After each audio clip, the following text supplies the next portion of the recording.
हरिः ओम्।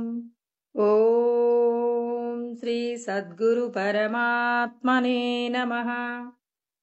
ॐ श्रीकृष्ण परब्रह्मणे नमः। ॐ गुरुर्ब्रह्मा गुरुर्विष्णुः गुरुर्देवो महेश्वरः गुरुः साक्षात् परब्रह्म तस्मै श्रीगुरवे नमः। ॐ श्रीगुरुभ्यो नमः।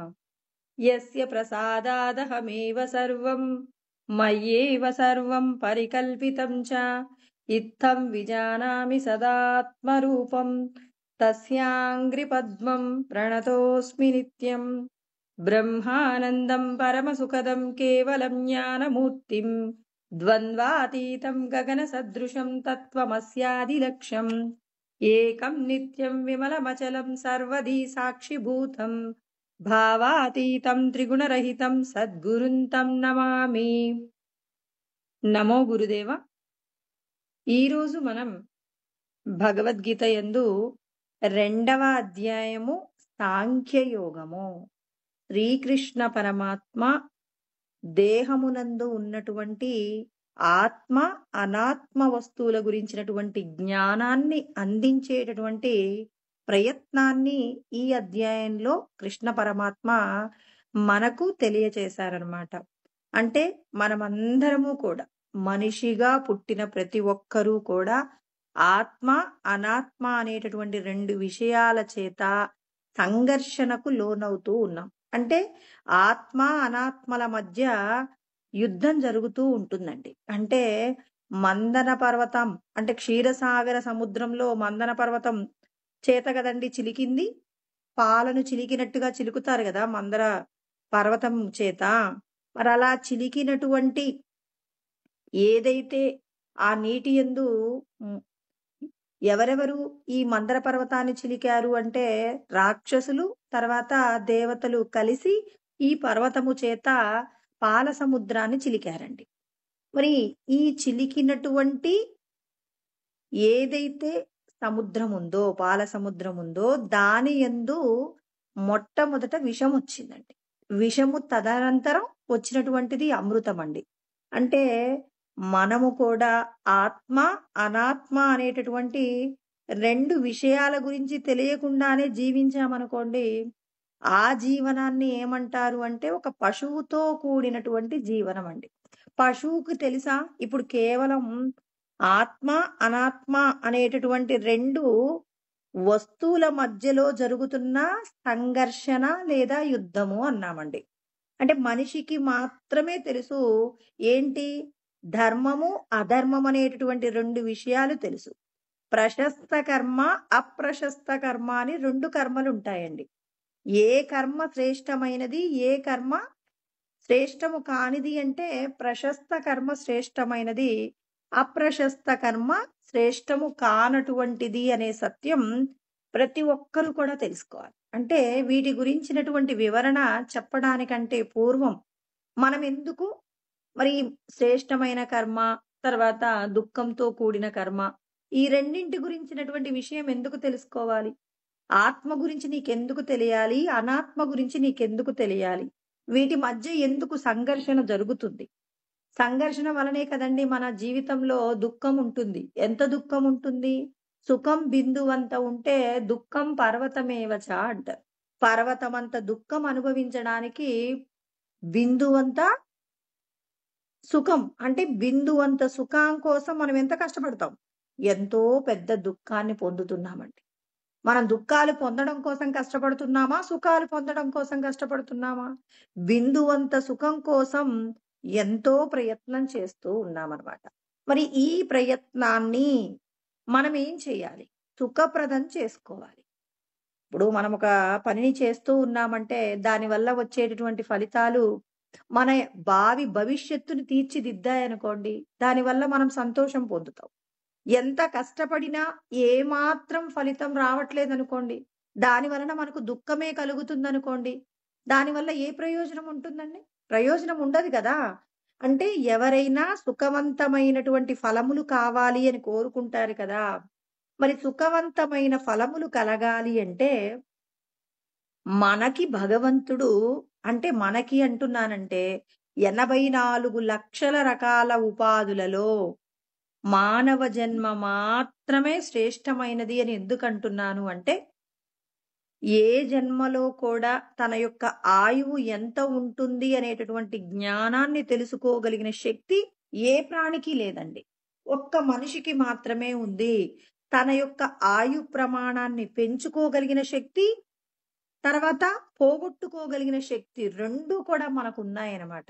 అంటే మనిషి జన్మ ఎంత గొప్పదో తెలియనప్పుడు మనమేం జేస్తాం? కనపడిన ప్రతి వస్తువు నా సొంతం కావాలి అనుకుంటాం. మరి కంటికి కనపడేటటువంటి వస్తువులన్నింటిలో ఉన్న దుఃఖాన్ని మనం ఆత్మజ్ఞానము చేత గనక పరిశీలన చెయ్యగలిగితే, ఆ పరిశీలన మనల్ని శ్రేష్టమైనటువంటి బ్రహ్మపదం వైపు నడపటానికి మనమందరము కూడా ప్రయత్నం చెయ్యవచ్చనమాట. అంటే మనము చేసేటటువంటి కర్మలలో ఉన్నటువంటి దోషాలన్నింటినీ తెలుసుకోవాలి. తెలుసుకోవాలి అంటే ఇక్కడ నీ యొక్క ఆయు ప్రమాణాన్ని ఎలా పెంచుకోవచ్చు? పెంచుకోవడం ఎలా? దాని గురించి ముందు నీకొక అవగాహన ఉండాలని చెప్పేసి పల్లవ కోణాగ్ర లంబాంబు క్షణభంగురం. ఈ పదం బాగా గుర్తుపెట్టుకోవాలండి. అంటే సంస్కృత పదాన్ని గుర్తుపెట్టుకోవాల్సిన అవసరం ఏమీ లేదు. తెలుగు అర్థం తెలుసుకోండి. అంటే మన యొక్క ఆయువు ఎలాంటిది అంటే, ఒక చెట్టుకు ఉన్నటువంటి కొమ్మకు చివరన ఉన్నటువంటి చిగురుటాకు ఉంటుంది గదా!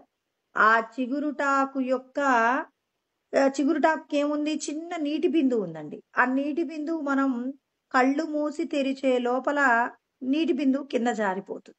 అంటే మనకున్న ఆయు ప్రమాణం మనమేమనుకుంటున్నాం?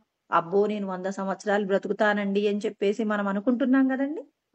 ఆ జీవితం గురించి శ్రీరామచంద్రుడు మాట్లాడుతున్నారు. క్షణభంగురం. క్షణంలో నశించిపోయేది కాబట్టి, మరి ఇది మన దేహంలో నుంచి ఎలా వెళ్ళిపోతుందో శ్రీరామచంద్రుడు వైరాగ్య ప్రకరణంలో చెప్పారండి. ఉన్మత్తమివ సంత్యజ్య యాత్యకాండే శరీరకం అన్నారు. అంటే ఒక పిచ్చివాడు ఎప్పుడు ఏ పని చేస్తాడో ఎలా అయితే ఎవరూ ఊహించలేరో, అదే విధంగా మన లోపట ఉన్నటువంటి ప్రాణమనేటటువంటి ఆయువు పిచ్చివాడి వలె బయటికెళ్ళిపోతుందట. అంతే గదండీ! ఇప్పుడు మన ఆయువు గనక తెలివైనటువంటి ఆయువు అనుకోండి. అప్పుడేంటి? అది మనం ఇప్పుడు ఎక్కడికైనా వెళ్తున్నానండి. ఇప్పుడు తెలివి కలిగిన వాళ్ళం మనందరం కాబట్టి, మనం ఎక్కడికైనా వెళ్తున్నామంటే ఎందుకు వెళ్తున్నాం? ఏ పని నిమిత్తంగా వెళ్తున్నాం? ఈ విషయాలన్నీ మన దగ్గర అంటే మనకు బాగా ఆప్తులైన వాళ్ళకి ఆ విషయాలన్నీ చెప్పి నేను వెళ్తున్నానండి. ఇంత టైం వెళ్ళి తర్వాత వచ్చేస్తాను అని చెప్తామండి. ఒక పిచ్చివాడు ఎక్కడికి వెళ్తున్నానంటాడు? ఎదురుగా బస్సొస్తుంటుంది. పరిగెత్తుకుంటూ వెళ్ళిపోయి బస్సెక్కుతాడు. అంటే వాడికి ఏమి చెయ్యాలనిపిస్తే ఆ పని చేసేస్తాడు. అంటే మన శరీరం లోపట ఉన్నటువంటి ఆయువు కూడా పిచ్చివాని వలె ఏం చేస్తుంది? శరీరంలో నుంచి బయటికి వెళ్ళిపోతుందట. ఎప్పుడు వెళ్ళిపోతుందనే దానిని ఎవరైనా గుర్తించగలరా? ఎవ్వరూ గుర్తించలేరు. అంటే మన ఆయువు ఏ క్షణంలో ఉంటుందో మనమెవరం కూడా నిర్ణయించలేం కాబట్టి, మీరు ఈ దేహంతో ఉన్నప్పుడే ఎటువంటి సాధన చెయ్యాలో మిమ్మల్ని మీరు అంచనా వేసుకొని ఏ వస్తువుల కోసం ప్రయత్నం చెయ్యాలి. మన యొక్క ప్రయత్నం ఎలా ఉండాలి అనే దాని గురించి ప్రతి ఒక్కరూ కూడా ఒక ప్రణాళిక రూపంలో మనల్ని మనం ఉద్ధరించుకోవాలని మనం శ్రీరామచంద్రుడికి కలిగిన వైరాగ్యం నుండి మనం తెలుసుకోవలసినటువంటి అంశము. అందుకే జాతాహత ఏవ జగతి జంతవః సాధు జీవితాః. అంటే ఎవరి యొక్క జీవనము గొప్పది. ఎవరి జీవితం సాధువులాగా ఉంటుంది. సాధువు అంటే చాలా శ్రేష్టమైనటువంటి జీవనం అండి. ఎవరి జీవనం గొప్పగా ఉంటుంది. మరి ఎవరు మళ్ళీ తిరిగి జన్మించకుండా ఉంటారు. మరి ఏ కర్మ చేస్తే తిరిగి జన్మించకుండా ఉంటారు. ఏ పునర్నేహ జాయంతే అంటే ఇక మళ్ళీ పుట్టనవసరం లేనటువంటి విధంగా ఎవరైతే శ్రేష్టమైనటువంటి కర్మ చేస్తారో, ఆ కర్మ చేసేటటువంటి వారు సత్పురుషులు, సాధు పురుషులు అని చెప్పేసి వాళ్ళ యొక్క జీవనం సుఖవంతమైనది అని చెప్పేసి ప్రతి ఒక్కరూ కూడా తెలుసుకోవాలి అని చెప్పేసి మనం ఇక్కడ యోగ వాసిష్టం నందు చెప్పబడినటువంటి మాటలను తెలుసుకుంటూ ఉన్నాం. అంటే మనమందరం కూడా ఏం చేస్తున్నాం? ప్రశస్తమైనటువంటి కర్మను చెయ్యవలసినటువంటి బాధ్యత మనందరి మీద ఉంది. అంటే పరులకు ఉపకారం కలిగించేటటువంటి కర్మ తప్ప స్వార్థంతో కూడినటువంటి కర్మను ఎవరైతే చేస్తారో, స్వార్థమైన కర్మ అంటే ఇప్పుడు మనం ఉదయం లేచినప్పటి నుంచి పడుకునేంత వరకు 3 పూటలా భోజనం చేస్తాం. సరే 4 సార్లు కూడా తింటాం. కానీ 3 సార్లే అనుకుందాం. ఉదయం టిఫిన్, మధ్యాహ్నం భోజనం, సాయంత్రం మళ్ళీ భోజనం. మరి మన కుటుంబం కోసం మనం వండుకునే ఆహారము స్వార్థంతో కూడిందా? లేకపోతే పరులకు ఉపకారం కలిగించేదా? మనమేమంటాం? బ్రతకాలి కాబట్టి వండుకొని తింటున్నాం అంటారు. భగవంతుడంటారు, మీరు వండుకునేటటువంటి ఆహారం ఏదైతే ఉందో అది మీ కుటుంబం కోసం మాత్రమే వండుకున్నారనుకోండి, అది మీకు ఏమైనా ప్రయోజనాన్ని ఇస్తుందా? ఎందుకివ్వదండి? మా ఆకలిని తీర్చుకున్నాం కదా! కానీ మీరు బ్రతికేటటువంటి బతుకు 10 మందికి క్షేమాన్ని ఇవ్వకుండా జీవిస్తే మాత్రం ఆ బ్రతుకు వలన మీరు ఏం పొందారు? అంటే కొంత నష్టమే పొందుతున్నారని పరమాత్మ అంటారు. అంటే నీవు ఏదైతే తినటం కోసం సిద్ధం చేసుకున్నావో, సిద్ధం చేసుకున్న దానిలో కొంత భాగాన్ని ఇతరులకు ఇవ్వకుండా తినటానికి నీకధికారం లేదని పరమాత్మ చెప్తున్నారు. నువ్వు పాపమే వండుకొని తింటున్నావు అని చెప్పేసి కూడా అంటారనమాట. అంటే యజ్ఞశిష్టామృత భుజో యాంతి బ్రహ్మ సనాతనం నాయం లోకోస్త యజ్ఞస్య కుతోన్యః పురుసత్తమ అంటారు. అంటే యజ్ఞముతో కూడినటువంటి భోజనం చేయాలని శాస్త్రం చెప్తున్నది. మనం ఏం చేస్తున్నాము అంటే మనం వండుకునేటటువంటి ఆహారం ఏం చేస్తున్నాం? ఎవరైతే తమ కుటుంబం కోసం మాత్రమే తాము వండుకొని తింటారో అది ఏమవుతుంది అంటే భుంజతేతే త్వగం పాప ఏ పచంత్యాత్మ కారణాత్ అంటారు. ఎవరైతే తమ యొక్క ఉదర నిమిత్తం అంటే వాళ్ళ యొక్క కుటుంబాన్ని పోషించుకోవడం కోసం అని చెప్పి ఆహారాన్ని ఇతరులకు పెట్టకుండా తింటారో తిన్నవారు పాపము తిన్నట్టే అంటున్నారు. అంటే మన జీవితం సుఖవంతమైనటువంటి జీవితమా అంటే కాదు. అందుకే ఇక్కడ శ్రీరామచంద్రుడు అంటూ ఉన్నారనమాట. ఏమంటారంటే శేష జరట గర్దబాహ అంటే అప్రశస్తమైనటువంటి జీవనం ఏమిటి అంటే ముసలి గాడిద వంటి బతుకు ఎవడైతే బతుకుతాడో ఆ బతుకు చాలా అప్రశస్తమైన కర్మ. అంటే ఈ తన స్వార్థము తప్ప వేరొకరి యొక్క క్షేమము కోరకుండా బతికేటటువంటి బతుకు అప్రశస్తమైనది, నీచమైనది, మరలా మరలా జన్మించడానికి కారణమవుతుంది అని చెప్పేసి మనకు యోగ వాసిష్టం నందు చెప్పబడుతుంది. అంటే శ్రీరామచంద్రుడు తనకు కలిగిన వైరాగ్యాన్ని మన అందరి కోసం చెప్తున్నాడనమాట. అంటే ఆయనకు కలిగిన వైరాగ్యం మనకు కలిగితే తప్ప ముక్తి పదం వైపు వెళ్ళలేమండి. కేవలం ఆ ఉపదేశాన్ని పొందినంత మాత్రాన బ్రహ్మమైపోయామని చెప్పేసి దేవతలకు పూజ, బ్రాహ్మణోత్తములకు చేసే పాద నమస్కారాలు ఇవన్నీ విడిచిపెడుతున్నారట. మరి ఎందుకండి ఈ సాధన? ఈ సాధనలో అంటే మనం బ్రహ్మమైపోయామా? మనకి ఇటువంటి వైరాగ్యము వస్తే నిజంగా మనం ఏది కూడా చేయనవసరం లేదండి. అలాంటి వైరాగ్యం వచ్చిన శ్రీరామచంద్రుడు కూడా తన యొక్క జీవన విధానాన్ని గమనించండి. రామాయణం వినండి, మహాభారతాన్ని వినండి. శ్రీకృష్ణ పరమాత్మ నారదుడు ఎదురుగా వస్తే కిందకు దిగి ఆయనకి నమస్కారం చేస్తాడండి. పాద నమస్కారం చేసిన సంఘటనలు కూడా విన్నాం. మరి శ్రీకృష్ణ పరమాత్మని ఏమంటాం మనం? జగద్గురు అంటాం. సాక్షాత్తు ఈశ్వర స్వరూపంగానే భూమి మీద మనిషిగా తిరిగాడు. శ్రీరామచంద్రుడు అలా తిరగలేదు. శ్రీరామచంద్రుడు పరమాత్మయే అయినప్పటికీ కూడా భూమి మీద మనిషిలాగా తిరిగి మనమందరము ఎలాంటి జీవనం గడపాలో నేర్పించారు. కృష్ణ పరమాత్మ సాక్షాత్తు ఈశ్వర స్వరూపంగా ఎంతో మంది రాక్షసులను కడతీర్చారు. అధర్మంగా ఉన్న వాళ్ళందరినీ శిక్షించారు. ఇంతటి మరి ఆయన పరమాత్మ సాక్షాత్తు ఈశ్వర స్వరూపమే అయినా పెద్దలను గౌరవించడంలో కృష్ణ పరమాత్మ యొక్క జ్ఞానము, అతడి యొక్క ప్రతి తన యొక్క ప్రవర్తన అన్నింటినీ కూడా గమనించాలి. నాకు రామాయణం తెలుసు, మహాభారతం తెలుసు అంటే కాదు. కృష్ణ పరమాత్మ సాక్షాత్తు ఈశ్వరుడయ్యుండి ఎందుకండి నారదుల్లాంటి వారికి నమస్కారం ఎందుకు చేశాడు? మనమెందుకు చేయలేం? మనమెందుకు బ్రాహ్మణోత్తములకు నమస్కారం చెయ్యాల్సిన అవసరం లేదు అని ఎందుకు అనుకుంటున్నారు? దేవ ద్విజ గురు ప్రాజ్ఞ పూజనం శౌచమార్జం అని కృష్ణ పరమాత్మ ఎందుకు చెప్పారు భగవద్గీతలో? అంటే జ్ఞాన ఉపదేశం పొందిన వారికి ఇది అవసరం లేదా? దేవతలకు పూజ, ద్విజులైనటువంటి బ్రాహ్మణులకు పూజ, ఉపనయనం చేసుకున్నటువంటి వారు సంధ్యావందనం చేసేటటువంటి వారికి ఖచ్చితంగా నమస్కరించవలసిందే అని చెప్పేసి మనం శాస్త్రంలో తెలుసుకుంటూ ఉన్నాం. అంటే శాస్త్రాన్ని ధిక్కరించి ప్రవర్తిస్తే భగవంతుడు మనకు మోక్షాన్ని ఇస్తాడా? కృష్ణ పరమాత్మ ఏమంటారు? శాస్త్రం ప్రమాణంతే కార్య అకార్య వ్యవస్థితం అంటారు. మీరేది చెయ్యాలన్నా శాస్త్రమే ప్రామాణికం.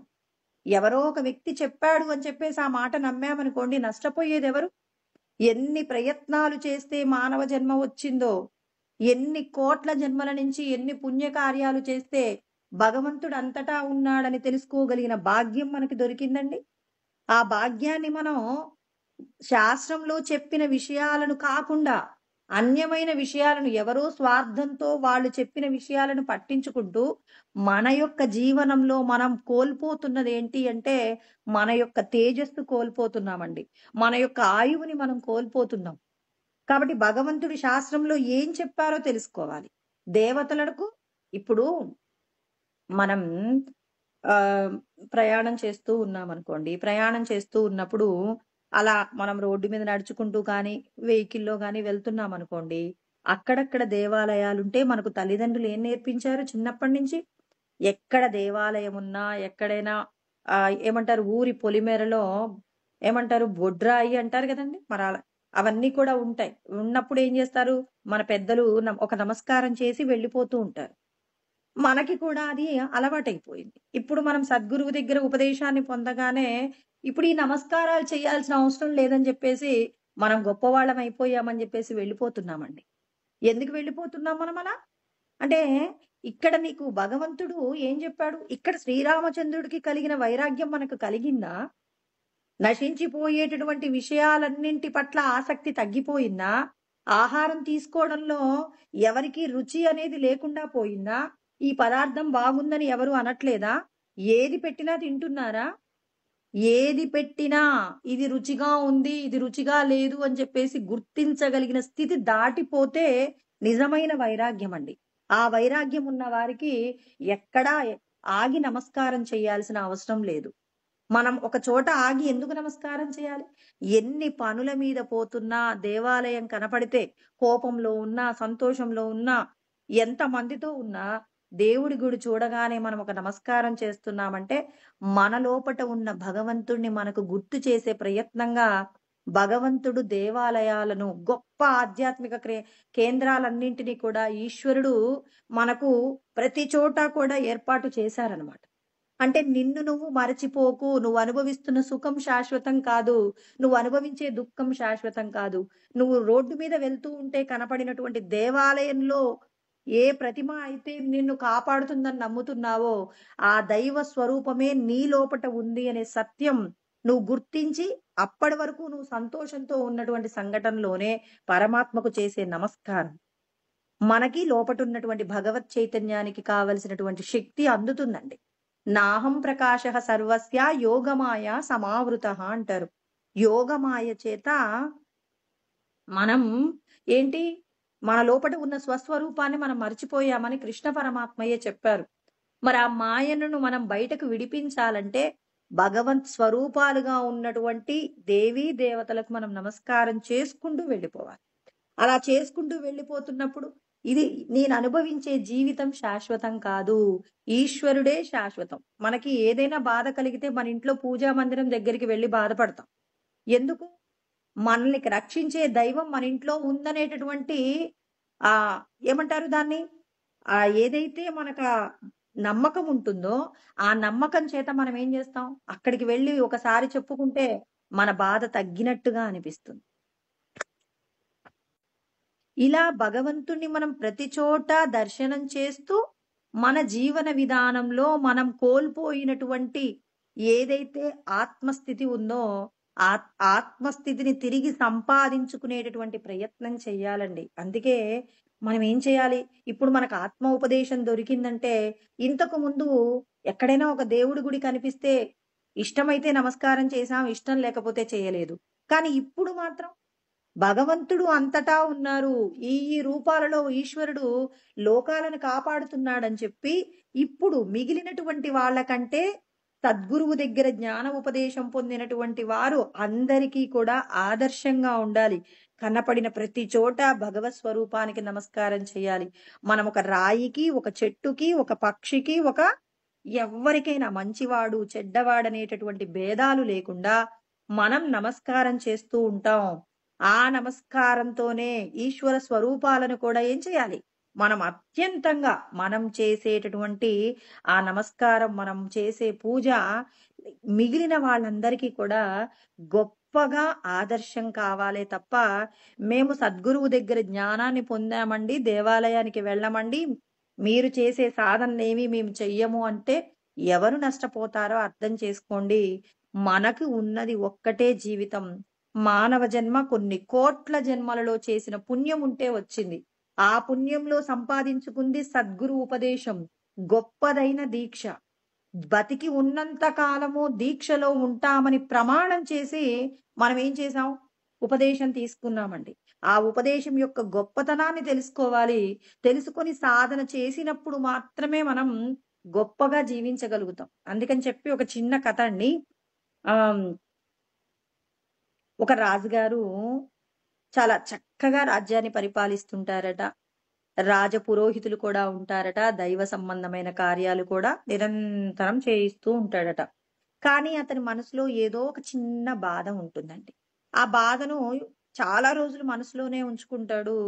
అలా ఉంచుకొని కొద్ది రోజుల తర్వాత ఎలాగైనా నా మనసులో ఉన్నటువంటి ఈ బాధ నుండి నేను బయటపడాలి అనుకొని వాళ్ళ రాజపురోహితుడిని పిలుస్తాడట. పిలిస్తే ఆ రాజపురోహితుడు ఏ ప్రశ్న అడిగినా శాస్త్రంలో ఉన్న విషయాన్ని ఏది అడిగినా చెప్పేస్తాడట. కానీ అతడికి లేనిది ఏమిటి అంటే భగవద్ అనుభూతి, ఆత్మ అనుభూతి లేదు. అంటే కేవలం జ్యోతి చూస్తే పొందే అనుభూతి అనుకుంటున్నారా? కాదండి. ఆ అనుభూతి పొందినటువంటి వారికి లోకంలో ఏ వస్తువును చూసినా భగవంతుణ్ణి చూసిన భావన కలుగుతుంది.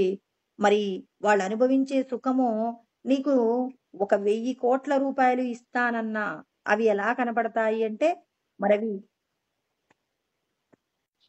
చాలా అల్పముగా కనిపిస్తాయట.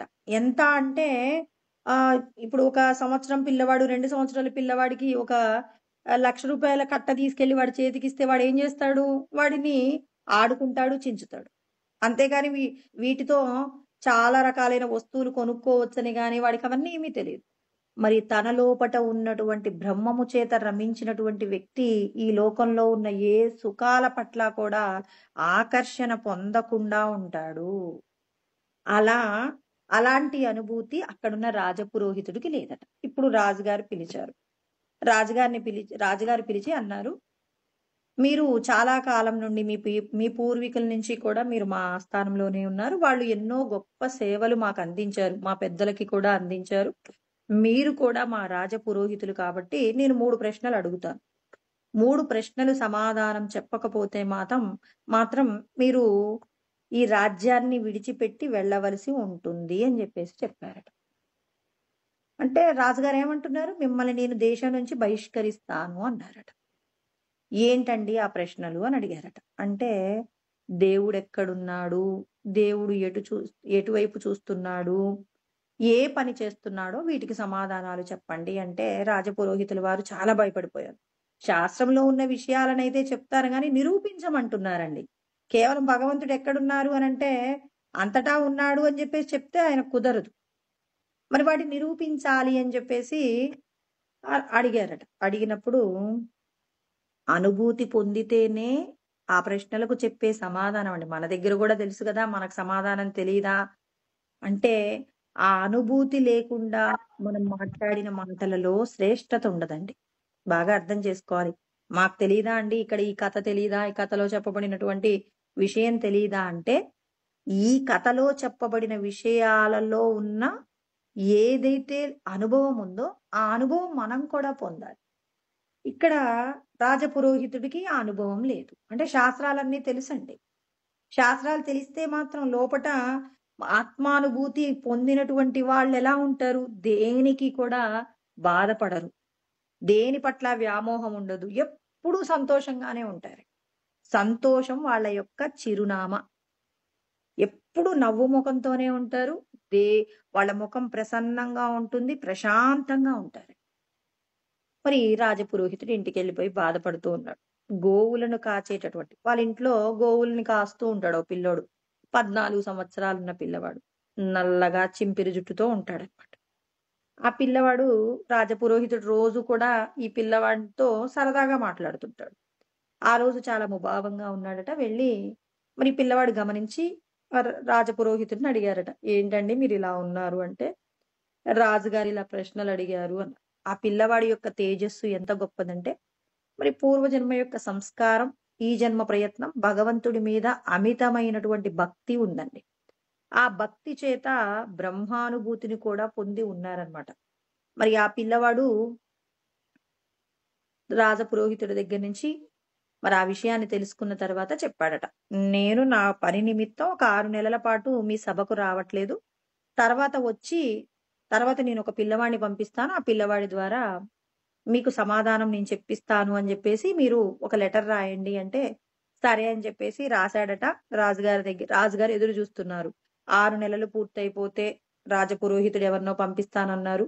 ఆ వ్యక్తి సమాధానం చెప్తానన్నారని జెప్పేసి అనుకున్నారట. అనుకున్న తర్వాత 6 నెలలు ఏముందండి చూస్తుండగానే గడిచిపోయాయి. 6 నెలల తర్వాత ఒక పెద్ద మహాసభ నిర్వహించారు రాజుగారు. ఊళ్ళో ఉన్న వాళ్ళందరిని అంటే ఆయన దేశంలో ఉన్నటువంటి వాళ్ళందరినీ కూడా పిలిపించారు. ఈయన అడిగేటటువంటి ప్రశ్నలన్నింటికి కూడా సమాధానం చెప్పబోతున్నారని జెప్పి. ఇప్పుడు ఇక 6 నెలల తర్వాత ఈ పిల్లవాడు ఆ రాజ్యసభకు వెళుతూ ఉంటే చింపిరి జుట్టు, నల్లటి రూపం చాలా చూడటానికి గొప్పగా ఏం లేడండి. మరి ఆ పిల్లవాడు రాజభటుల దగ్గర నుంచి రాజు ఉన్నటువంటి ఆస్థానం దగ్గరికి వెళ్ళేసరికి రాజుగారు పెద్ద ఆసనం మీద కూర్చొని మరి సభను నిర్వహిస్తూ ఉన్నారట. "ఏ నాయనా నిన్నేనా మా రాజపురోహితుల వారు పంపించింది" అంటే, "అవునండి" అన్నారట. "మరి మేమడిగిన ప్రశ్నలకు సమాధానం నువ్వు చెప్తావా?" అంటే, "చెప్తానండి" అన్నారట. "మరి చెప్పు" అంటే, మన యొక్క సాంప్రదాయం ఏంటి? మన భారతీయ సాంప్రదాయం, సనాతనమైన సాంప్రదాయం ఏంటి అంటే, ఎవరైతే ప్రశ్న అడుగుతున్నారో వాళ్ళు కిందుండాలి. ఎవరైతే ప్రశ్నకు సమాధానం చెప్తారో వాళ్ళు పైనుండాలి. మరి మీరు పైనుండి నేను కిందుంటే ఏం బావుంటుంది అన్నారట. రాజుగారికి సంతోషం అనిపిచ్చింది. సరే నాయనా అని జెప్పేసి ఈ పిల్లవాడేమో రాజు సింహాసనం మీద కూర్చున్నాడు. ఈ రాజుగారేమో కింద నిలబడ్డాడట. నిలబడిన తర్వాత అడిగాడు. "మరి నేనడిగిన ప్రశ్నలు నీకు గుర్తున్నాయంటే" "ఆ! చెప్పారండి. రాజపురోహితులు చెప్పారు. మీరడిగినటువంటి ప్రశ్నలేంటి అనేది నాకు తెలుసు.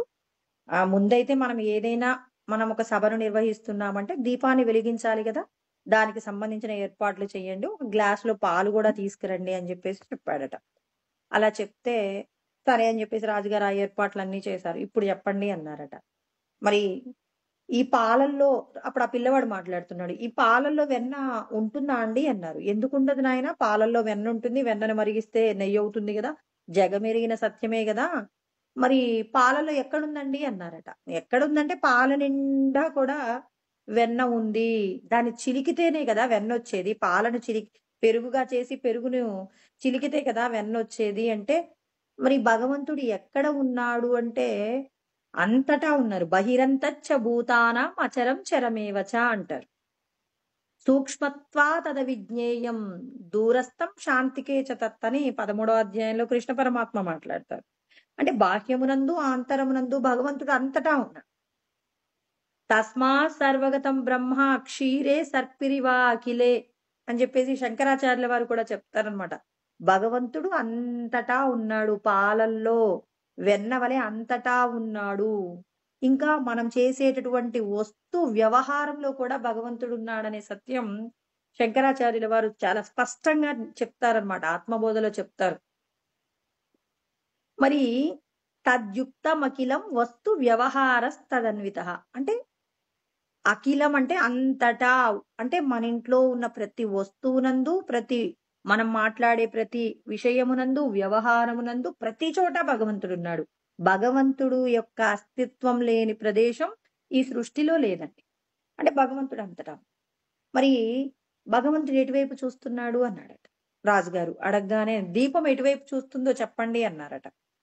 దీపం ఎటు చూస్తుంది అనేది ఎలా చెప్పగలం? చెప్పలేం కాబట్టి భగవంతుడు సాక్షి రూపంలో జ్యోతి స్వరూపంగా లోకాన్నంతా కూడా ఆయన ఏం చేస్తున్నాడు? ప్రతి ఒక్కరూ చేసేటటువంటి సమస్త కర్మలను కూడా గమనిస్తూ ఉన్నారు. అందుకే ఉపద్రష్టానుమంతాచ భర్త భోక్తా చ మహేశ్వరః పరమాత్మేతి చాప్యుక్తో దేహేస్మిన్ పురుషః పరః అని చెప్పేసి 13వ అధ్యాయంలో కృష్ణ పరమాత్మ చెప్తారు. ఇక్కడ భగవంతుడు ఏం చెప్పారు? 24వ శ్లోకం అండి ఇది. ఉపద్రష్టానుమంత అంటే సాక్షిగా ఉంటాడని. జ్యోతి స్వరూపంగా సాక్షిగా ఉంటాడు. అందుకే దానికి ఇంకా ఆధారం కావాలంటే జ్యోతిషామపి తజ్జ్యోతి తమసః పరముచ్యతే జ్ఞానం జ్ఞేయం జ్ఞానగమ్యం హృది సర్వస్య విష్టితం. ప్రతి ఒక్కరి యొక్క హృదయమునందు మరి సూర్యచంద్రులకు కూడా శక్తినివ్వగలిగినటువంటి పరంజ్యోతి స్వరూపంగా అందరి యొక్క హృదయాలలో ఏ రూపంలో ఉన్నాడు? జ్యోతి రూపంలో ఉన్నాడు. ఈ పిల్లవాడు అనుభూతి పొంది ఉన్నాడు కాబట్టి ఆ అనుభూతి అంటే నీ మనస్సులో ఏముందో చెప్పగలిగినటువంటి గొప్ప స్థితి ఉండడం అండి. ఇప్పుడు భగవంతుడు ఎక్కడ ఉన్నాడు అన్నప్పుడు అంతటా ఉన్నాడని మనకి కూడా తెలుసు కాబట్టి మనం ఏమంటాం? భగవంతుడు అంతటా ఉన్నారు, మనకి శాస్త్రంలో చెప్పబడిన అన్ని సత్యాలు తెలుసు అనేటటువంటి ఒక భావన మన లోపట ఉంటుంది కదా. అనుభూతి పొందిన వాళ్ళు నీ మనసులో ఉన్న ఆందోళనను తగ్గించగలిగిన సమాధానం నీకు చెప్తారండి. నీకొక కష్టం వస్తే కష్టాన్ని పోగొట్టగలిగినటువంటి శక్తి వాళ్ళలో ఉంటుందని. నీ మనసులో నువ్వేమనుకుంటున్నావో కూడా ఆ మాట వారికి అర్థమవుతుందన్నమాట. అంటే అనుభూతి పొందినటువంటి వారికి ఏదైనా నీ అనారోగ్యాన్ని పోగొట్టగలిగిన శక్తి ఉంటుంది. అంటే ప్రతిదీ కూడా వాళ్ళ వల్ల సాధ్యమవుతుంది. ఇది సాధ్యమవుతుంది, ఇది సాధ్యం కాదనేది లేదండి. సాక్షాత్తు ఈశ్వరుడు ఎన్ని చెయ్యగలరో ఆత్మానుభూతిని పొందిన వాళ్ళు కూడా అన్నీ చేయగలరు. ఇక 3వ ప్రశ్న రాజుగారు అడిగారు. మరి భగవంతుడు ఏం చేస్తున్నాడు? ఏముందండి భగవంతుడు? ఇప్పుడు మీరు సింహాసనంలో కూర్చోవలసిన వాళ్ళని మిమ్మల్ని కింద నిల్చోబెట్టాడు. నేల మీద నిల్చున్నటువంటి నన్ను సింహాసనం మీద కూర్చోబెట్టారు. పాపపు కర్మలు చేస్తున్న వారికి ఉన్న ఐశ్వర్యాన్ని తీసేసి వాళ్ళని అధమ స్థాయిలో ఉంచగలడు. భగవంతుడు చెప్పినటువంటి ధర్మ కార్యాలను చేస్తున్న వారిని ఉన్నతమైన సింహాసనం మీద కూడా కూర్చోబెట్టగలరు. అంటే భగవంతుడు ఎల్లప్పుడూ మనం చేసేటటువంటి కర్మలన్నింటికీ సాక్షిగా ఉంటూ మనల్ని శిక్షించడం, మనల్ని రక్షించడం అనేటటువంటి బాధ్యతను నిర్వర్తిస్తూ ఎప్పుడూ కూడా నిరంతరము పరుల యొక్క శ్రేయస్సు కోసమే ప్రయత్నం చేస్తూ ఉంటారన్నమాట.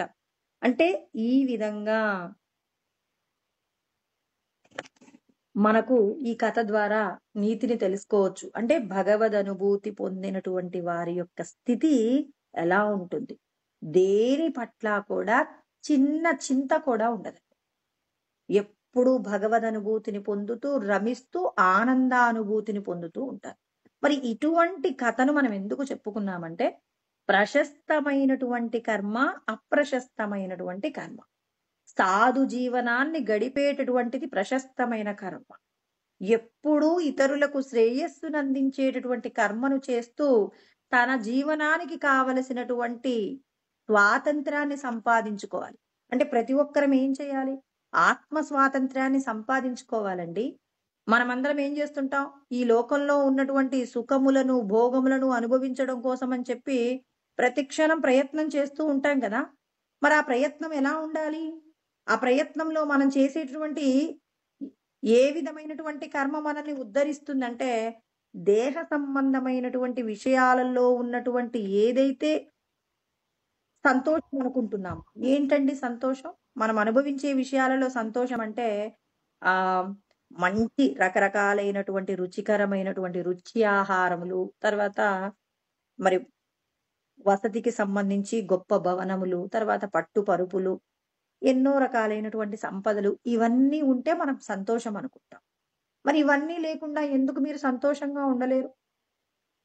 మరి ప్లేటో అనేటటువంటి వ్యక్తి ఎక్కడ జీవించేవారు అంటే ఒక తొట్టిలో ఉండేవారట.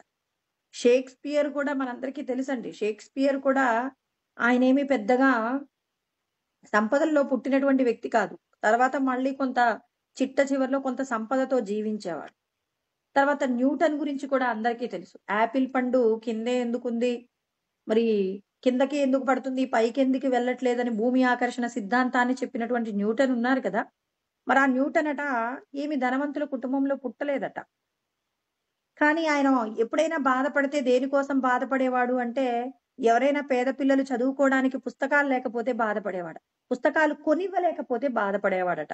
అయ్యో! ఆ పిల్లలు చదువుకోవడానికి కావలసిన పుస్తకాలు నేనివ్వలేకపోతున్నానని బాధపడేవాడు. నాకు రుచికరమైన ఆహారం లేదని బాధపడలేదు. మంచి వస్త్రాలు లేవని బాధపడలేదు. మరి పెద్ద పెద్ద భవనాలు లేవని బాధపడలేదండి. పేద పిల్లలు చదువుకోవడానికి పుస్తకాలు ఇవ్వనందుకు బాధపడ్డారు. మనం రోజుకి ఎన్ని సార్లు బాధపడతామండి? ఆహారంలో కాస్త రుచి తక్కువైతే బాధపడతాం. మనం వేసుకున్నటువంటి వస్త్రాలను ఎవరైనా మీకీ వస్త్రాలు బాలేదు అంటే బాధపడతాం. ఇలా ఎన్ని విషయాలకు బాధపడతామండి? మన జీవనం బాధపడటానికి వాడుకుంటున్నామా? లేకపోతే సంతోషంగా ఉండడానికి మనం ప్రయత్నం చేస్తున్నాం. ఎందుకు ఇన్ని మాటలు ఎందుకు తెలుసుకోవాలి? అంటే మనం సంతోషంగా జీవిస్తున్నామా? దుఃఖంతో జీవిస్తున్నామా? ఏ విషయం కోసం దుఃఖపడుతున్నాం? ఏ విషయం కోసం మనం జీవిస్తున్నామనే క్లారిటీ లేకుండానే ప్రతి చిన్నదానికి దుఃఖపడుతూ ఉంటాం. ఆందోళన పడుతూ ఉంటాం. భగవంతుడు మనకిచ్చిన ఆయుష్‌నంతా వృధా చేసుకుంటూ ఉన్నాం. ఎందుకు వృధా చేసుకోవాలి అని మనం శాస్త్రాలను అధ్యయనం చేస్తున్నప్పుడు మన మనసులో కలిగేటటువంటి ఆలోచన, ఆ ఆలోచనను సంతోషం వైపు మనం ముందుకు తీసుకెళ్తూ దుఃఖాన్ని వీలైనంత వరకు తగ్గించుకుంటూ ఎంతకాలం ఉంటాం ఈ భూమి మీద? కొద్ది రోజులు జీవించేటటువంటి ఈ జీవనం కోసం నేనెందుకు ఇంత దుఃఖపడాలి? దీనికోసం కొంతమందంటారు, సరేనండి మేమంటే ఎలాగో సరే సంపదలు సరిగా లేకపోయినా, మంచి వస్త్రాలు లేకపోయినా, రుచికరమైన ఆహారం లేకపోయినా మేము సంతోషంగానే ఉంటాం. కానీ అప్పుడప్పుడు మాకు తెలిసినటువంటి బంధువులు వీళ్ళొస్తుంటారు గదా! వాళ్ళకు సరైన ఆసనం ఇవ్వాలి. వాళ్ళకు రుచికరమైన భోజనం పెట్టాలి. మరి అతిథి దేవో భవ అంటారు గదా! మరి అతిథులకు మంచి ఆతిథ్యం ఇవ్వాలి కదా! వాళ్ళ కోసమైనా సంపాదించాలి కదండీ! మేమంటే సంతోషంగానే ఉంటాం. కానీ వచ్చిన వారికి గొప్పగా మనం ఆదరణ చెయ్యొద్దు అని ప్రతి లోకం అంటేనే ఎన్నో రకాల ప్రశ్నలుంటాయి కదండీ! ఇన్ని రకాలైనటువంటి ప్రశ్నలు మరి ప్రతి ఒక్కరిలో కూడా కలుగుతూ ఉంటాయి. మరి దీనికే అంటారు, మన ఇంటికొచ్చినటువంటి వారికి రుచికరమైన భోజనం పెట్టడంలో మనకున్న శ్రద్ధ, వాళ్ళ యొక్క బాధను తీర్చగలిగినటంలో అంటే వాళ్ళేదైనా బాధతో ఉన్నారనుకోండి మనసులో, అంటే మన ఇంటికి భోజనానికొస్తే సంతోషంతోనే ఉంటారన్న గ్యారంటీ ఉందా? ఏదో ఒక దుఃఖం ఉంటుంది. ఎన్ని ఇబ్బందులు పడుతూ మన ఇంటికొచ్చారు. మన ఇంటికి భోజనానికొస్తానన్నారు. వాళ్ళ కుటుంబానికి సంబంధించి ఏవో సమస్యలుండొచ్చు.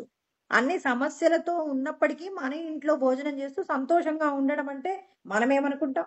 రకరకాలైన పదార్థాలతో వాళ్ళకు భోజనం పెట్టి పడుకోవడానికి మంచి ఆసనమిస్తే మనం గొప్పగా మర్యాద చేశామని అనుకుంటాం. అలా కాకుండా మీకున్న దానితోనే వారికి మంచి భోజనము అంటే ఉన్నది ఏదైతే ఉందో అదే భోజనంగా పెట్టి మీరు పెరుగన్నం తింటారు.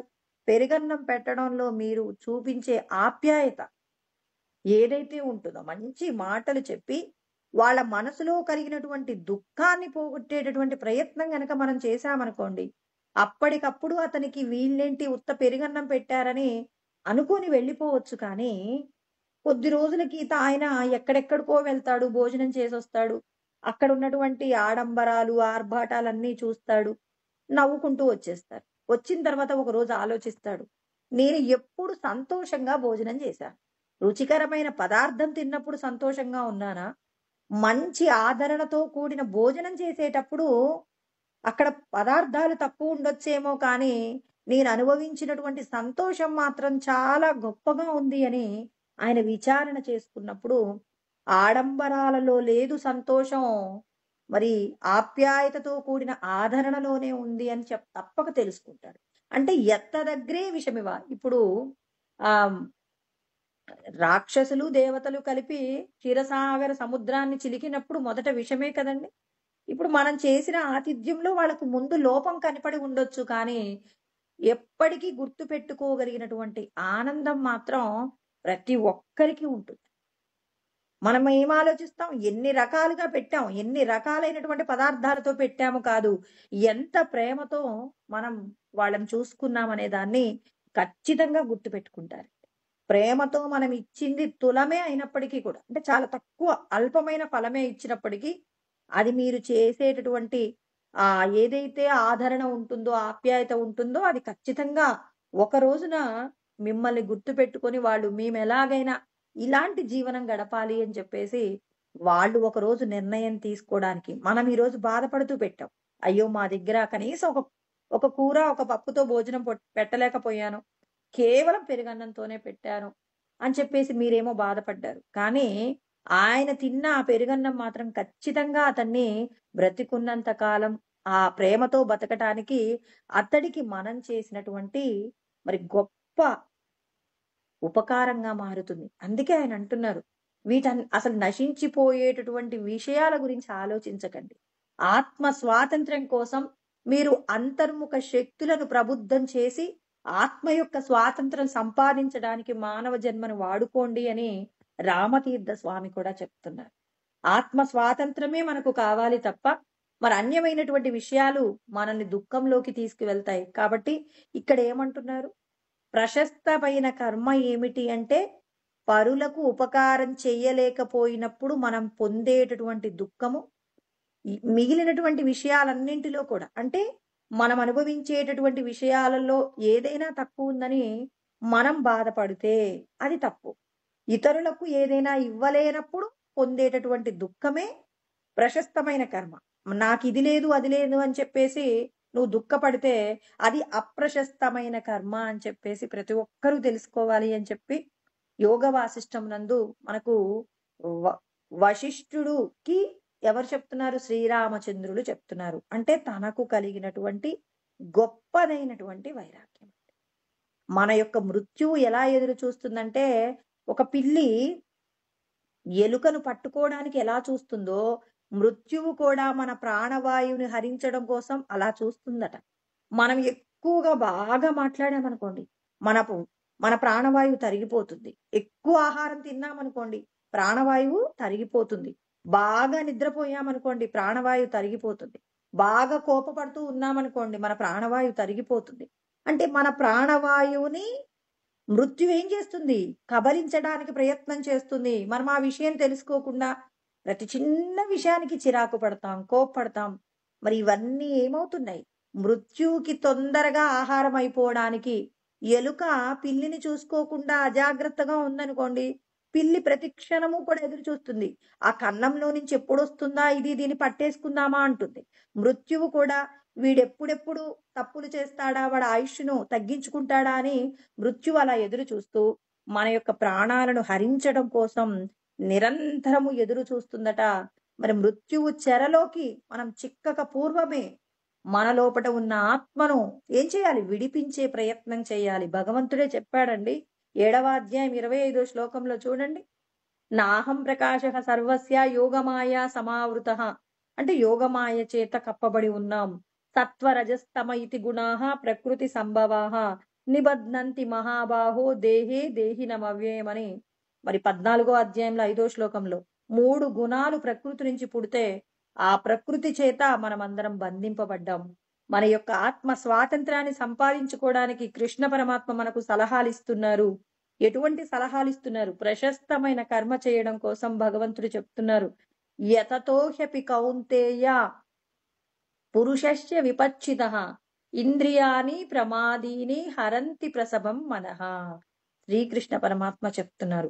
విపచ్చితః, అబ్బా నేను చాలా తెలివి కలిగిన వాడను అని చెప్పేసి ఎవరైతే అనుకుంటున్నారో, అంటే వివేకవంతుడు, జ్ఞానముతో కూడినటువంటి వ్యక్తిని గురించి ఇక్కడ శ్రీకృష్ణ పరమాత్మ మాట్లాడుతాడు. నాకు చాలా జ్ఞానం ఉందండి అని చెప్పేసి తాను ఏం చేస్తున్నాడు? భగవంతుణ్ణి తెలుసుకోవడానికి, ఆత్మానుభూతిని పొందడం కోసం నిరంతరం సాధన చేస్తూ ఉంటాడు. మరి అలాంటి సాధన చేస్తున్నటువంటి వాడిని ఇంద్రియాలు ఏం చేస్తూ ఉంటాయట అంటే ఎప్పుడూ ప్రమాదంలో పడవేయడానికి ప్రయత్నం చేస్తూ ఉంటాయట. బలవాన్ ఇంద్రియారామో విద్వాంసమపి కర్ష్యతి అంటారు, వ్యాసుడు చెప్తాడండి. ఇంద్రియాలు చాలా బలవంతమైనవి. ఇవేం చేస్తాయి?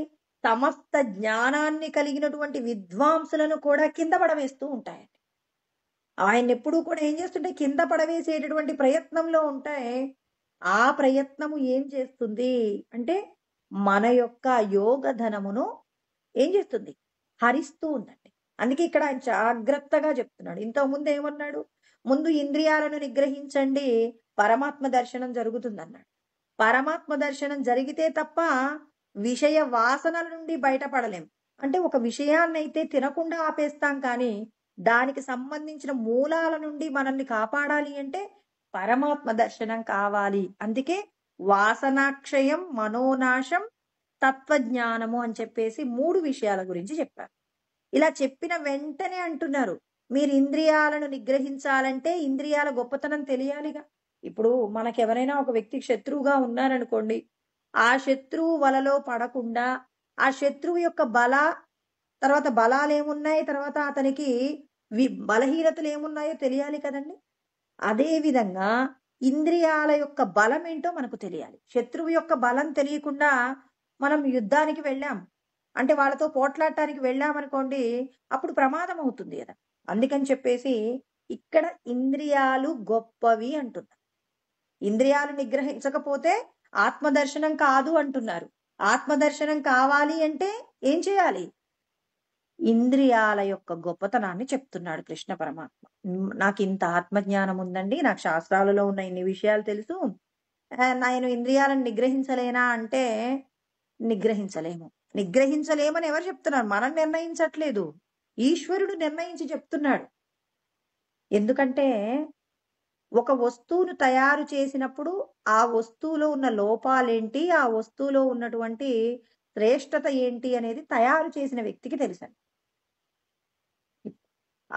అదే విధంగా శ్రీకృష్ణ పరమాత్మ కూడా ఇంద్రియాలను తయారు చేసింది ఆయనే కదండి. ఇంద్రియాలు, తర్వాత అంతరేంద్రియాలు, తర్వాత జ్ఞానేంద్రియాలు, కర్మేంద్రియాలు, అంతరేంద్రియాలు, మరి పంచభూతములు, తన్మాత్రికలు, పంచప్రాణములు వీటన్నింటిని ఎవరు తయారు చేశారు? భగవంతుడే తయారు చేశాడు. మరి తయారు చేసిన వాళ్ళకు తెలుస్తుంది కదా! అందుకే ఒక వస్తువు మార్కెట్‌లోకి రిలీజ్ అయిందంటే దాని మీద రాస్తాడండి. డిస్క్రిప్షన్‌లో రాసి పెడతాడు. ఈ వస్తువుని అతిగా వాడటం వలన ఈ ప్రమాదం ఉంటుంది. మితంగా తీసుకోమని. ఇలా ఇంకా పొగాకు వీటి గురించి కూడా రాస్తారు. ఇంజూరియస్ టు యువర్ హెల్త్ అంటారు. మీ శరీరానికి ఉన్నటువంటి ఆరోగ్యాన్ని పాడు చేస్తుంది అని చెప్పి వాడు రాసి పెడతాడు. అదే విధంగా భగవంతుడు కూడా భగవంతుడు చెప్పిన మాటల నుంచేనండి వస్తువులు తయారు చేసిన వాళ్ళు ఇలాంటి పేర్లన్నీ పెడుతున్నారు. మద్యము ఆరోగ్యానికి హానికరము అని చెప్పేసి చెప్తూ ఆరోగ్యానికి హానికరం అంటున్నారు గాని వాటిని మరి తయారు చెయ్యట్లేదా? వాటిని మార్కెట్‌లోకి రిలీజ్ చేయట్లేదా? అన్నీ ఇవ్వబడతాయి.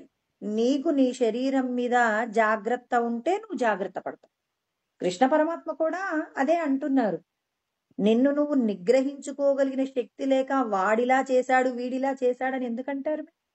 అసలు సిగరెట్ అనేది తయారు కాకపోతే అసలు ఎవరూ సిగరెట్ తాగరు కదా! అంటే మరి ఈశ్వరుడు కూడా మనకి ఇంద్రియాలను ఇచ్చినప్పుడు ఇంద్రియాలు మరి గొప్పదైనటువంటి ప్రయోజనాన్ని ఇస్తాయి అని చెప్పడంలో ఏమాత్రం ఏమంటారు? సందేహం లేదు. ఇప్పుడు నాలుక యొక్క రుచిని తెలియదనుకోండి, అప్పుడు ఏం తింటున్నామో భగవంతుడి యొక్క సృష్టిని అనుభూతి పొందడంలో మనకి ఏ వస్తువులు ఉండాలి? ఇంద్రియాలు ఉండాలి. కరోనా టైంలో ఇంద్రియాలు పని చేయలేదు. ఏ ఏ ఇంద్రియాలు పని చేయలేదు?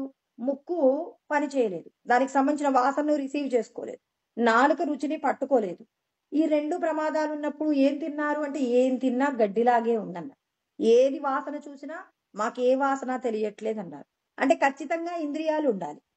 కానీ ఇంద్రియాలు ఉండాలి కానీ వాటిని ఎలా ఉపయోగించుకోవాలి? వాటి యొక్క మంచేంటి? వాటి యొక్క చెడేంటి? ఏ విషయాలకు ఈ ఇంద్రియాలను వాడితే సుఖవంతమవుతాయి? ఇంద్రియాలను ఏ వైపు మళ్ళిస్తే మనల్ని ప్రమాదంలోకి నెడతాయి? భగవంతుణ్ణి తెలుసుకునే విధంగా ఇంద్రియాలను మలుచుకోవాలి. మరలా జన్మించడానికి కావలసినటువంటి స్థితి కలగాలి అంటే మనం ఇంద్రియాల యొక్క సుఖాల కోసం పరిగెత్తాలి. ఇంద్రియాలు ఎంత గొప్పవి అంటే బలవానింద్రియారాము అంటున్నారు. అంటే చాలా బలవంతమైనవి. కృష్ణ పరమాత్మ కూడా అంటున్నారండి, ఇంద్రియాని హరంతి ప్రసభం మనః. అంటే ప్రసభం అంటే ఏంటంటే బలాత్కారంగా ఈడ్చుకొని పోతాయి. ఇప్పుడు రోడ్డు మీద బజ్జీలు గుమగుమలాడేటటువంటి వాసన అండి. వాళ్ళు వేయించుతుంటారు, మనం వెళ్తున్నాం, బాగా గుమగుమలాడే వాసన. ఆ వాసన వస్తున్నప్పుడు మనం ఏం చేస్తాం? మన నాలుకను మనం కంట్రోల్ పెట్టుకోలేనప్పుడు ఆ షాప్ దగ్గర ఆగి ఓ 2 బజ్జీలు తింటాం. అంటే ఎందుకెళ్ళావు నువ్వు? ఇంటి దగ్గర నుంచి వచ్చేటప్పుడే చక్కగా సాయంత్రం పలహారం తిన్నారు, మంచి చాయ్ తాగారు, మరి రోడ్డు మీదకొచ్చారు. ఇప్పుడు కడుపులో ఖాళీ ఏం లేదు. రాత్రి తినటానికి ఏదో తింటారు. కానీ ఇప్పుడైతే మీరేం తినరు. కానీ ఆ బజ్జీల వాసనకి మీరేం చేశారు? మీ యొక్క ఇంద్రియ నిగ్రహము లేకపోవడం వల్ల ఆ పదార్థం వైపు మనం వెళ్ళిపోయాం. వెళ్ళిపోవడం వల్ల ఇప్పుడు మన శరీరానికి సంబంధించి అనారోగ్యం వచ్చింది. ఇప్పుడు మన శరీరంలో ఎంత అవసరమో అంత ఇచ్చి ఆల్రెడీ రోడ్డు మీదకొచ్చాం. వచ్చిన తర్వాత మళ్ళీ వాటిని అధికంగా ఇచ్చినప్పుడు ఏమవుతుంది? వాటిని తినడం వల్ల ఏమవుతుంది? శరీరంలో అస్వస్థత వస్తుంది. అంటే ఇక్కడ అవసరానికి మించి డాక్టర్ గారు టాబ్లెట్లు 3 పూటలా 3 వేసుకోమంటే 3 ఒకేసారి వేసుకుంటే ప్రమాదమైనట్టు మన శరీరంలోకి కూడా మనం తినటమే పనిగా పెట్టుకొని చేస్తూ ఉన్నామనుకోండి, అది కూడా ప్రమాదమే. అందుకే విషయ పంచకంలో శంకరాచార్యుల వారు అంటారనమాట, ఆహారాన్ని కూడా మితంగా తీసుకోవాలి. ఎలా అంటే రోగానికి మందులాగా ఆహారాన్ని కూడా తీసుకోండి. కడుపు అంటే బ్రతకడానికి ఆహారాన్ని తీసుకోండి, కానీ తినడం కోసమే మీరు మరి ఆహారాన్ని తీసుకోకూడదు అని చెప్పేసి కూడా మరి విషయ పంచకంలో శంకరాచార్యుల వారు చెప్పడం జరుగుతుందన్నమాట. అంటే ఇక్కడ భగవంతుడు చెప్తున్నారు, మనందరికీ జాగ్రత్త చెప్తున్నారు. ఇంద్రియాల గురించి తెలుసుకోండి. జ్ఞానము విజ్ఞానంగా మారినప్పుడు మాత్రమే మీరు పరమాత్మను పొందగలుగుతారు తప్ప, అంటే నేను ఏదైతే వద్దు అన్నానో, వద్దు అన్నటువంటి విషయాలను అనుభవించడంలో మీరు జాగ్రత్త పడాలి. జాగ్రత్త లేకుండా నేను మీకు దొరుకుతాను అంటే దొరకను. పరమాత్మ చెప్తున్నారు, నేను మీకు దొరకాలి అంటే ఇంద్రియ నిగ్రహం ఉండాల్సిందే ఖచ్చితంగా.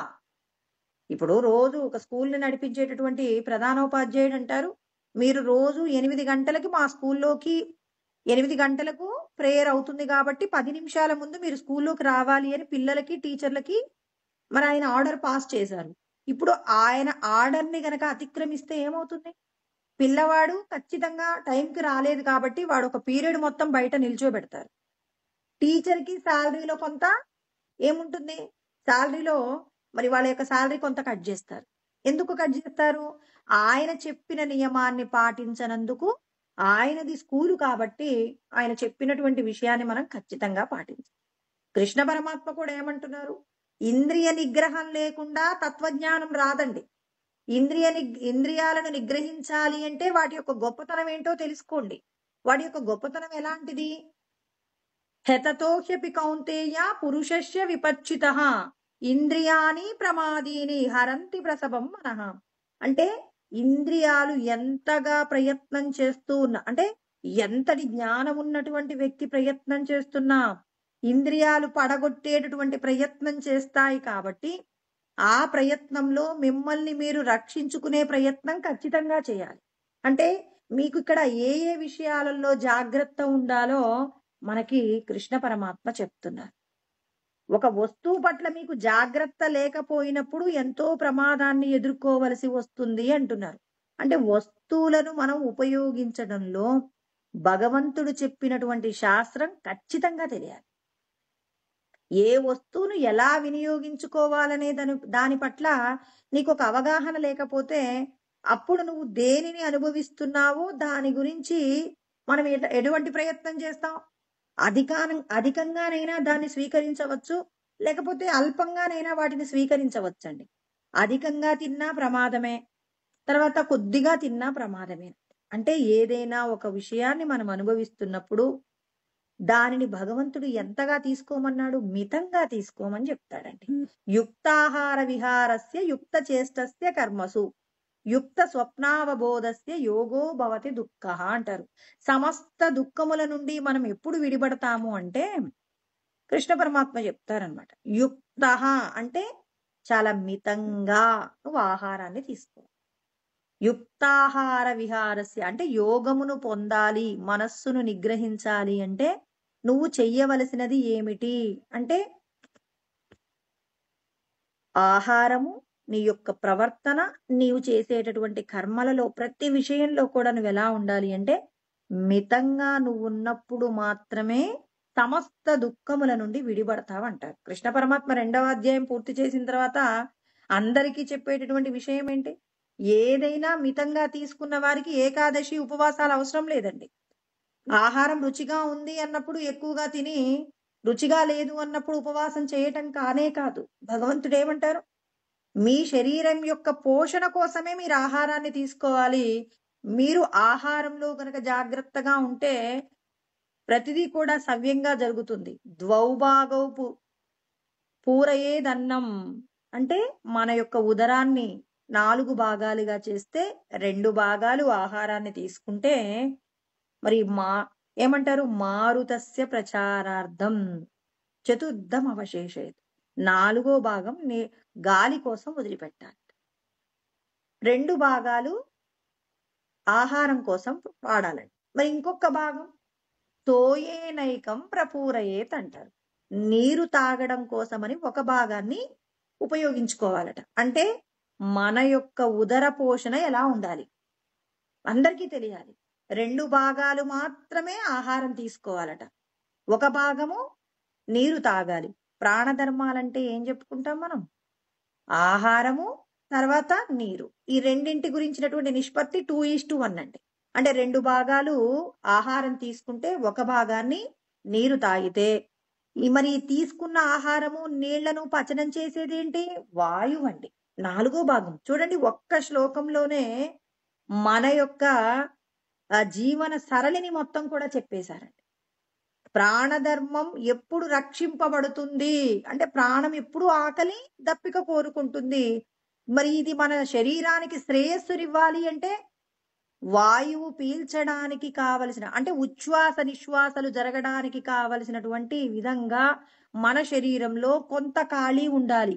అంటే 100లో 25% గాలి ప్రసరించడానికి కావలసినటువంటి గ్యాప్ ఉండాలట. ఆ గ్యాప్ లేకపోతే ఏమవుతుంది? శరీరానికి సంబంధించినటువంటి అనారోగ్యము, అస్తవ్యస్తమైనటువంటి స్థితి కలుగుతుంది.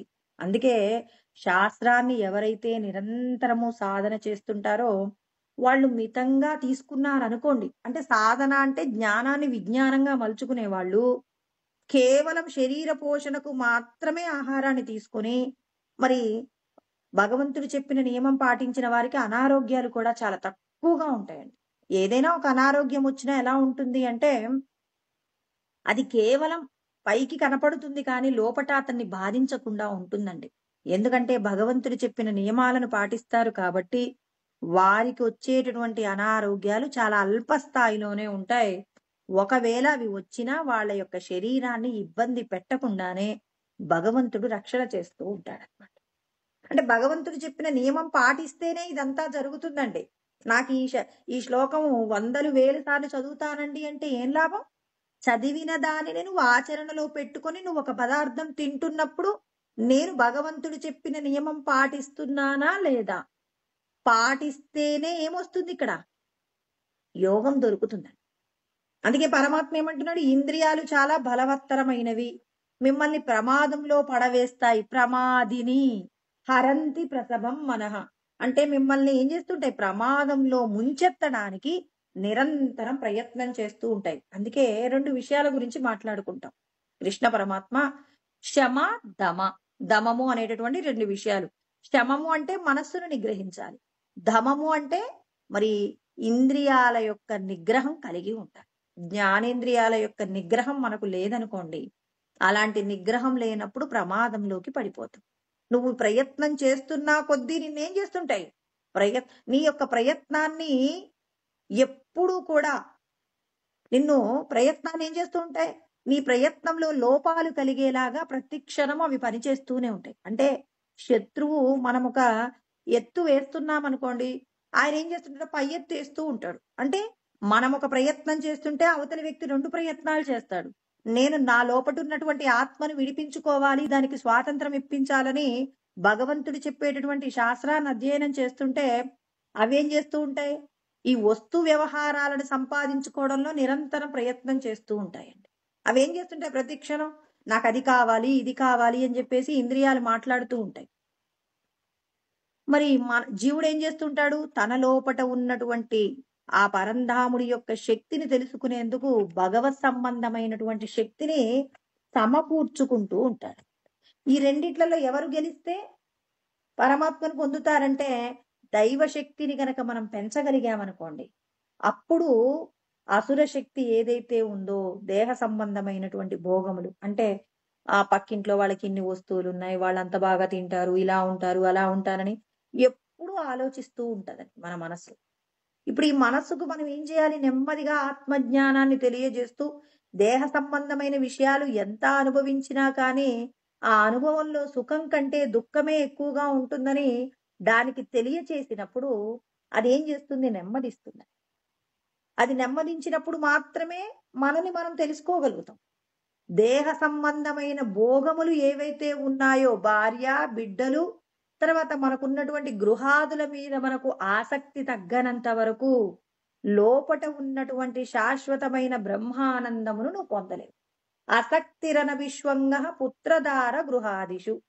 అంటే భార్య, బిడ్డలు, తర్వాత మనకున్నటువంటి సంపదలు ఇవన్నీ కూడా గృహాదులు, వీటన్నింటి పట్ల ఆసక్తి తగ్గించుకో. ఎందుకు తగ్గించుకోవాలి అంటే, ఇవన్నీ నీ వెంట రావు. నీ వెంట వచ్చేది, నిన్ను రక్షించేది ఏంటి అంటే, ఈ దేహంలో నిన్ను నువ్వు ఏం చేసుకున్నావు?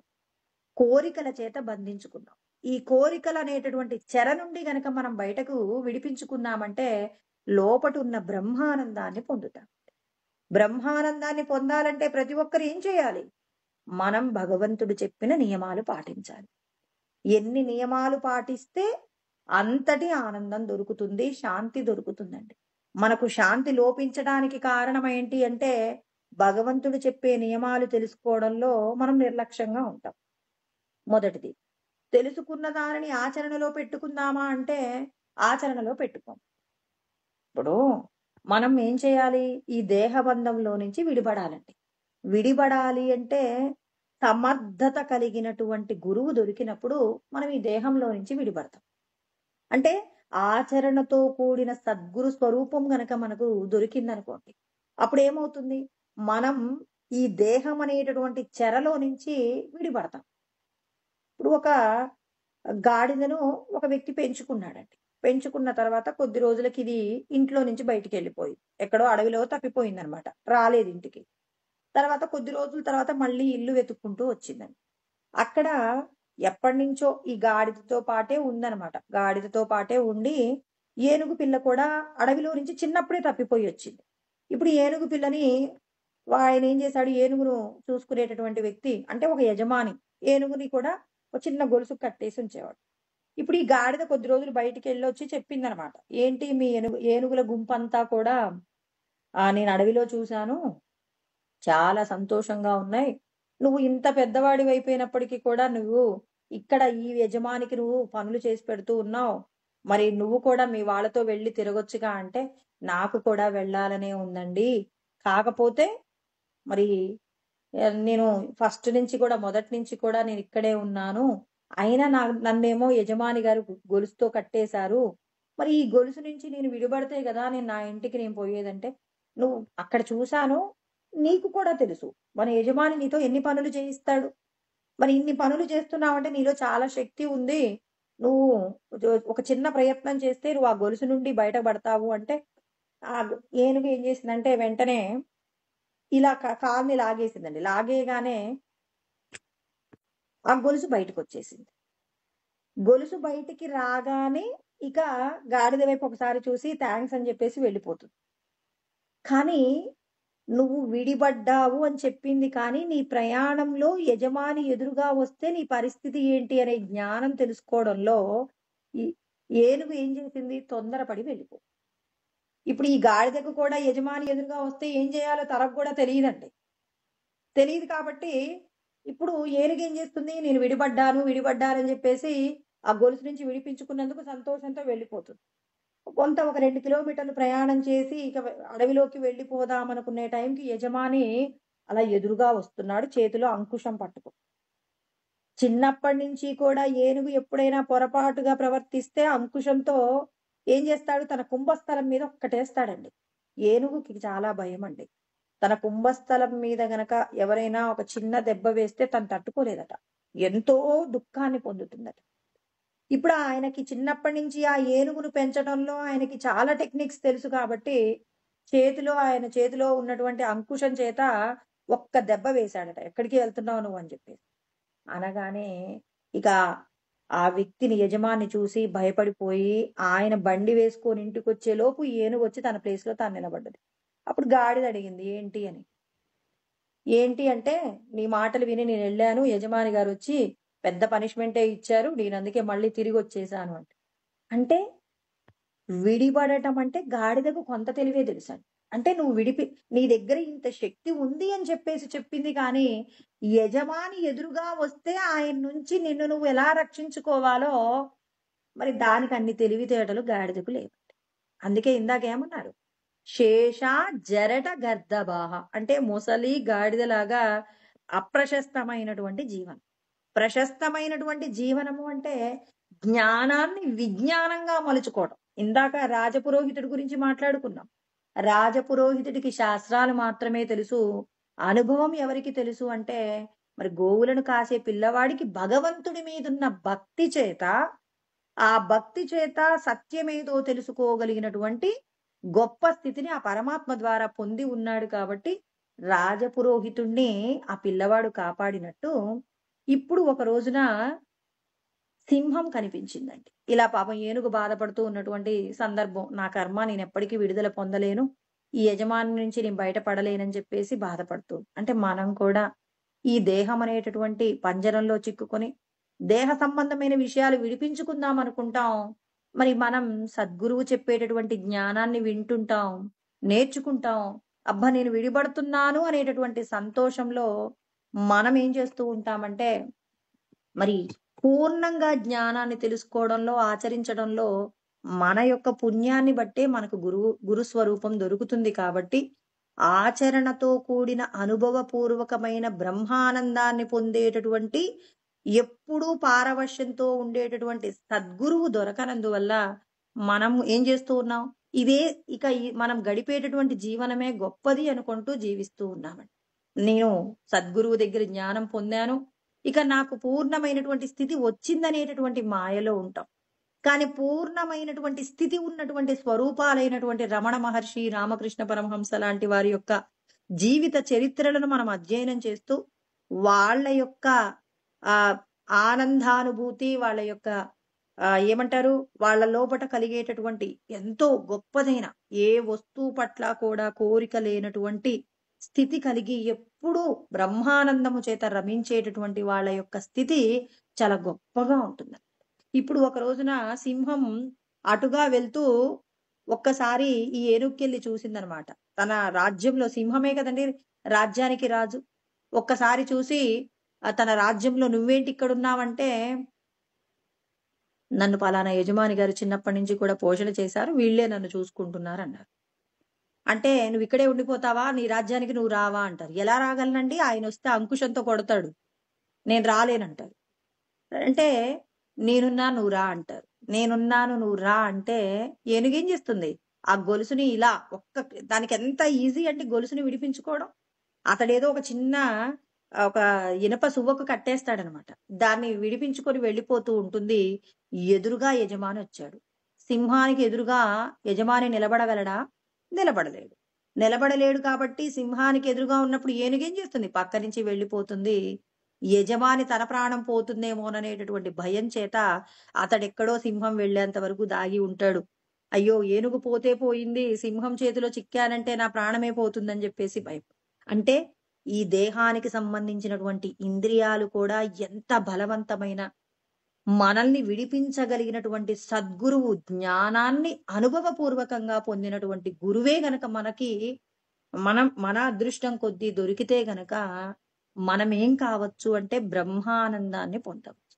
అంటే మన యొక్క ఆచరణలో ఉన్నటువంటి దోషాలన్నీ పోగొట్టుకోవాలి.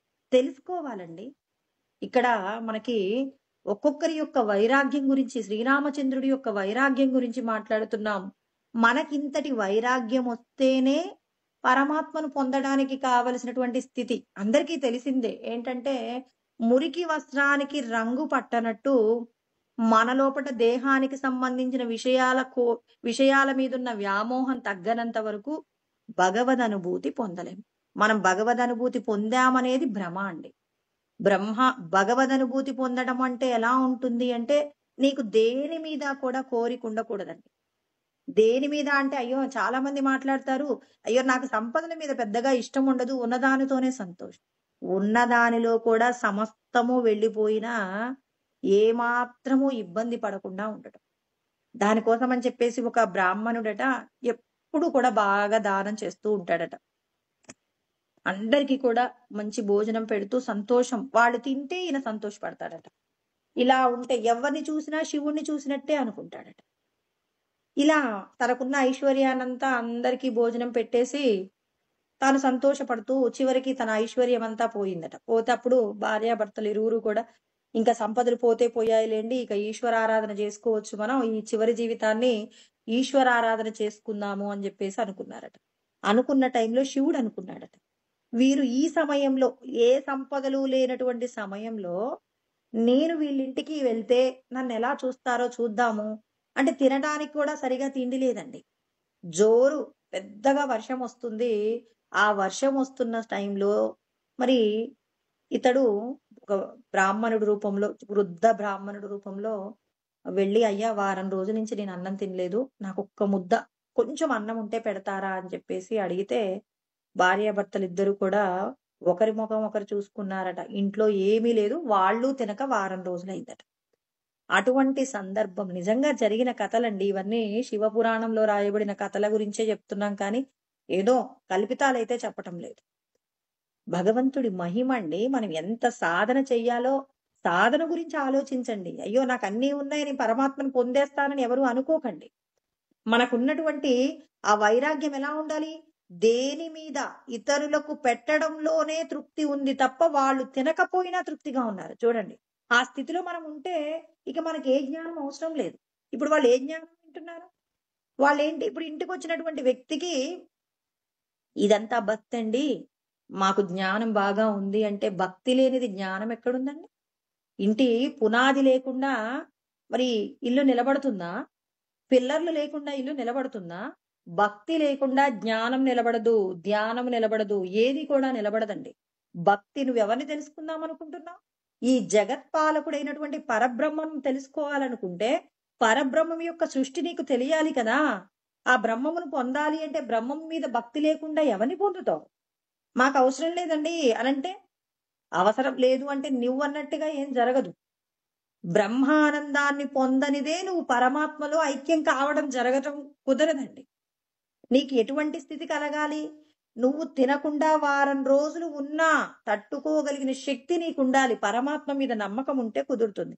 ఇక్కడ చూడండి, ఇంటికొచ్చినటువంటి వ్యక్తికి ఎలా భోజనం పెట్టాలని ఆలోచిస్తున్నారు. ఆలోచిస్తున్నప్పుడు భార్యకు ఒక విషయం గుర్తొచ్చింది. మీకు దొరికినటువంటి ఒక పిరికెడు గింజలను మీరు ఈ మధ్యే కదా పొలంలో చల్లారు. ఇప్పుడు వర్షం వస్తుంది. వర్షం వస్తుంది అంటే ఆ గింజలు మొలకెత్తి ఉంటాయి. ఇప్పుడు మీరేం చేస్తారు? జోరు వానలో మెరుపుల మధ్యలో, మెరుపు వస్తున్నప్పుడు ఏమవుతుంది? ఆ మెరుపులో కొంత వెలుగు వస్తుంది. ఆ వెలుగులో మీరు ఒక భూమిలో నాటు పెట్టినటువంటి అంటే చల్లినటువంటి విత్తనాలు మొలకెత్తినప్పుడు, ఆ మొలకెత్తిన విత్తనాలను తీసుకొని రండి. నేనేం చేస్తాను, వాటిలో ఉన్నటువంటి పొట్టు తీసేసి దాన్ని దంచి నేను కాస్త జావ చేసి అతని ఆకలి తీరుద్దామని చెప్పేసి భర్తని జోరు వానలో కూర్చోబెట్టి వచ్చింది వృద్ధ బ్రాహ్మణుడండి. కానీ వాళ్ళ యొక్క పాతివ్రత్యం ఎలా ఉంది అంటే, ఆ భార్య అప్పుడు ఆ బ్రాహ్మణుడు అన్నాడట, అమ్మ మీరు లోపట ఉండండి, నేను బయట నిల్చుంటానంటే, స్వామి ఇప్పటి వరకు మీరు తడిచొచ్చారండి, నా భర్త వచ్చేంత వరకు మీరు లోపట ఉండండి, నేను బయట నిల్చుంటానని భర్త వచ్చేంత పాతివ్రత్యానికి అంత విలువిచ్చారండి. ఒక పరపురుషుడు బ్రాహ్మణుడు, వృద్ధ బ్రాహ్మణుడు అయినప్పటికీ కూడా వాళ్ళ యొక్క పాతివ్రత్యం ఎంత గొప్పగా వాళ్ళకి వాళ్ళు ఎలా నిరూపించుకుంటారు అనంటే, బయట నిల్చున్నారట. భర్త వచ్చేంత వరకు కూడా అలా తడి బట్టలతో నిలబడి భర్త లోపలికి వచ్చిన తర్వాత మరి వాటిని జావ చేసి, ఆ గింజలను ఒలవడం అంటే చాలా కష్టమట. అవి ఒలిచి దాన్ని జావ చేసి మరి వాళ్ళకిస్తుంటే ఆయన తాగుతుంటే ఆ జావ వీళ్ళు పరమానందాన్ని పొందారట. అప్పుడు శివుడు పార్వతీ పరమేశ్వర స్వరూపంగా వాళ్ళకు దర్శనమిచ్చి వాళ్లకు మోక్షాన్ని ప్రసాదించారట. అంటే ఈ కథలన్నీ మనం తెలుసుకున్నప్పుడు మనం ఎంత సాధన చెయ్యాలో మనకు గుర్తు చేస్తున్నాయి. కథను కథలాగా వింటే ఏ ప్రయోజనము లేదండి. కథలో ఉన్నట్టుగా మనం ఉన్నామా లేదా? త్యాగంతో కూడిన జీవనం గడుపుతున్నామా లేదా? ఇలాంటివేవీ లేకుండా నేను ముక్తిని అనేటటువంటి భ్రమలో ఎవరైనా ఉంటే ఆ భ్రమ ఏమవుతుంది అంటే మనల్ని పరమాత్మ యొక్క సౌధం వైపు తీసుకువెళ్ళాలే కానీ మన యొక్క ప్రయత్నం అధోపాతాళానికి తీసుకువెళ్ళకూడదండి. శాస్త్రాన్ని పూర్తిగా అధ్యయనం చెయ్యాలి. పరమ భక్తుల యొక్క కథలు ఎందుకు వినాలండి? వ్యాసుడు మరి ఎన్నో రకములైనటువంటి గ్రంథములను రచన చేసినప్పటికీ అతనికి ఆనందం కలగలేదట. చివరికి నారదుడు వచ్చి చెప్తారు, భాగవతాన్ని నువ్వు రాయవలసి ఉంటుంది. భాగవతాన్ని నువ్వు రాస్తే అప్పుడు నీకు నీ జీవనానికి పూర్ణమైనటువంటి స్థితి కలుగుతుంది, సంతోషం కలుగుతుందంటే భాగవతం రాస్తే సంతోషాన్ని పొందాడండి. అంటే భగవంతుడి మీద మనకుండవలసిన భక్తి, భగవద్గీతనేమో మనం ఏ విధమైన కర్మను చేస్తే మనం శ్రేష్టమైనటువంటి పరమాత్మను పొందడానికి కావలసిన స్థితి కలుగుతుందో పరమాత్మ మనకు కర్మ నిర్దేశం చేశారు. భాగవతం భగవత్ సంబంధమైన కథలన్నింటినీ అధ్యయనం చేస్తున్నప్పుడు భగవంతుడి మీద మనకెంత భక్తి ఉంటే ఆ భక్తికి పరమాత్మ ఏ విధమైన సంతోషాన్ని, ఏ విధమైన సుఖాలు ఇస్తారు, మన యొక్క భక్తికి భగవంతుడు ఎలా పారవశ్యాన్ని పొందుతాడు, ఎలా మనల్ని కష్టంలో నుంచి రక్షిస్తాడు, ఇవన్నీ భాగవతం నేర్పిస్తుంది. భగవంతుడి మీద భక్తి లేకుండా ముక్తిని పొందడం అనేది సాధ్యమే కాదు. భక్తి ఉంటేనే జ్ఞానం నిలబడుతుంది. ఎంత జ్ఞానం ఉన్నప్పటికీ భగవంతుడి మీద నమ్మకం లేకపోతే అది విజ్ఞానంగా మారటం కుదరదు. ఎవరిని పొందాలనుకుంటున్నామో పొందాలనుకున్నటువంటి వారి మీద భక్తి లేకుండా, నీ కొడుకంటే నీకు చాలా ఇష్టం ఉంటే వాడికి కావలసినవన్నీ చేసి పెడతాం. నేనన్నీ చేసి పెడతాను కానీ నాకు వాడి మీద ఇష్టం లేదని చెప్పగలరా? ఖచ్చితంగా ఇష్టం ఉండబట్టే కదండి చేసేది. మనకు భగవంతుడి మీద భక్తి ఉంటే భగవంతుడు నాకు ఈ పని అప్పచెప్పాడు, ఇది ఎంత కష్టమైనా చేసేస్తానని చేయగలుగుతాం. అందుకే కృష్ణ పరమాత్మ జాగ్రత్తగా మనందరికీ చెప్తున్నారు, ఇంద్రియాలు చాలా బలవంతమైనవి, దృఢమైనవి, మిమ్మల్ని ప్రమాదంలో నెడతాయి. కాబట్టి ఇప్పుడు మీరేం చేయాలి? తాని సర్వాణి సంయమ్య యుక్త ఆసీత మత్పరః అంటే ముందు ఇక్కడ ఒక మాట చెప్పాడు. యుక్త అంటే మీ మనస్సు నిగ్రహాన్ని పొంది ఉండాలి. యోగమును పొందాలి అంటే మనస్సు యొక్క నిగ్రహం ఉండాలి. మన మనస్సు ఏమో 7 భాగాలు కదిలేటటువంటి వాయుతత్వంతో తయారు చేయబడితే, స్థిరమైనటువంటి తత్వం ఆకాశంతో ఒక్క భాగం మాత్రమే చేయబడి. అంటే మన మనసు ఎప్పుడు కూడా ఎలా ఉంటుంది? ఎప్పుడూ కదులుతూనే ఉంటుందండి. మరి కదిలేటటువంటి మనస్సుకు నిగ్రహాన్ని మనం ఖచ్చితంగా ఇవ్వాలంటే భగవంతుడు ఏం చెప్తున్నాడు? మీ అందరికీ కూడా భగవంతుడి మీద భక్తి ఉండాలి. మీ లోపటున్న ఆత్మ మీద మీకు నమ్మకం ఉండాలి. ఆత్మశక్తి మీద నమ్మకం ఉండాలి. అంటే మీ లోపట ఉన్న పరబ్రహ్మ స్వరూపాన్ని మీరు కోరుకుంటే ఈ జగత్తులో ఏ ప్రాణిని చూసినా, ఏ దైవాన్ని చూసినా, ఏ స్వరూపాన్ని చూసినా మీరు గౌరవించాలి. ఇప్పుడు మన ఇంటికి ఎవరైనా బాగా డబ్బున్నటువంటి వ్యక్తి ఎందుకో వచ్చాడండి. మన బజార్లో వెళ్తూ వెళ్తూ ఎప్పుడో చిన్నప్పుడు ఒకే పాఠశాలలో చదువుకున్నారని చెప్పేసి ఆ చనువుతో మన ఇంట్లోకి వచ్చారు. మరి చిన్నప్పుడు నేను ఆయన కలిసి చదువుకున్నామని చెప్పేసి మరి ఇప్పుడు ఆయనకున్నటువంటి స్థాయిని చూసి మనం ఏం చేస్తాం? ఎరా ఓరే అనగలుగుతామా? అనలేము. కాబట్టి ఆయనకి ఏం చేస్తాం? మనకున్నంతలో వాళ్ళకి గౌరవం చేస్తాం. అదే విధంగా మన ఇంటికి ఒక దేవత వచ్చింది. ఒక దేవత వచ్చింది అంటే ఇప్పుడు ఆ దేవతను గౌరవించాలి. ఇప్పుడు ఉదాహరణకి అమ్మవారు పోసింది అనుకోండి. మన ఎవరికైనా తల్లి అమ్మవారు వస్తుంది కదండి. మరి అమ్మవారు వచ్చినప్పుడు పిల్లలకి తల్లి పోసినప్పుడు ఆ అమ్మవారు వచ్చినప్పుడు ఆ అమ్మవారు నేను బ్రహ్మమును స్మరణ చేస్తున్నాను కదా, మరి అమ్మవారికి నేనెందుకు ఉపచారాలు చేయాలని అంటారా? ఒక ధనవంతుడు వస్తే వాడిని గౌరవిస్తున్నప్పుడు మరి అమ్మవారే సాక్షాత్తు నీ ఇంటికి వస్తే ఆ అమ్మవారికి సంబంధించినటువంటి జాగ్రత్తలు చేసి అమ్మవారికి ఇవ్వవలసినటువంటి పసుపు కుంకుమ చీర ఇవ్వడంలో ఎందుకు మనం నిర్లక్ష్యంగా ఉంటాం? అయ్యో నేను బ్రహ్మం అయిపోయామండి మాకేంటి అంటే అది తప్పు గదా! అంటే ఇప్పుడు ఈ లోకంలో ఈ శరీరంతో నువ్వు ఆహారాన్ని తింటున్నంత సేపు, నువ్వు ఈ ప్రకృతితో నీకు ఒక సంబంధం ఉంది. సృష్టిలో ఏదైనా నీకు సహకరించకపోతే నువ్వు కష్టపడతావు. సృష్టి మొత్తము సహకరిస్తే ఈ శరీరానికి సంబంధించిన ప్రతి కర్మ జరుగుతుంది. అంటే నువ్వు సృష్టిని గౌరవించవలసిందే. నువ్వు ఈ శరీరంతో ఆకలి దప్పులతో ఉన్నంత వరకు, ఆకలి దప్పులను తీర్చుకోవడానికి ప్రకృతి మీద ఆధారపడినంత వరకు, ఈ లోకంలో దేవతలను, ద్విజులను, గురువులను, ప్రాజ్ఞులను పూజించాల్సిందే. బ్రహ్మమును చేరాలి అంటే భగవంతుడు చెప్పిన నియమాలు పాటించాలి. ఈ నియమాలకు నేను విరుద్ధము అని చెప్పి ఎవరు ప్రవర్తించకండి.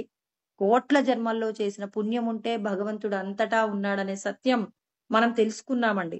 ఈ సత్యాన్ని శాస్త్రాల్లో ఉన్న విషయాలలో ఉన్నటువంటి గొప్పతనాన్ని అధ్యయనం చెయ్యలేక, అర్థం చేసుకోలేక ఎవరో చెప్పినటువంటి ఏదైనా విషయం ఉంటే దాన్ని మీరు దయచేసి పాటించకండి.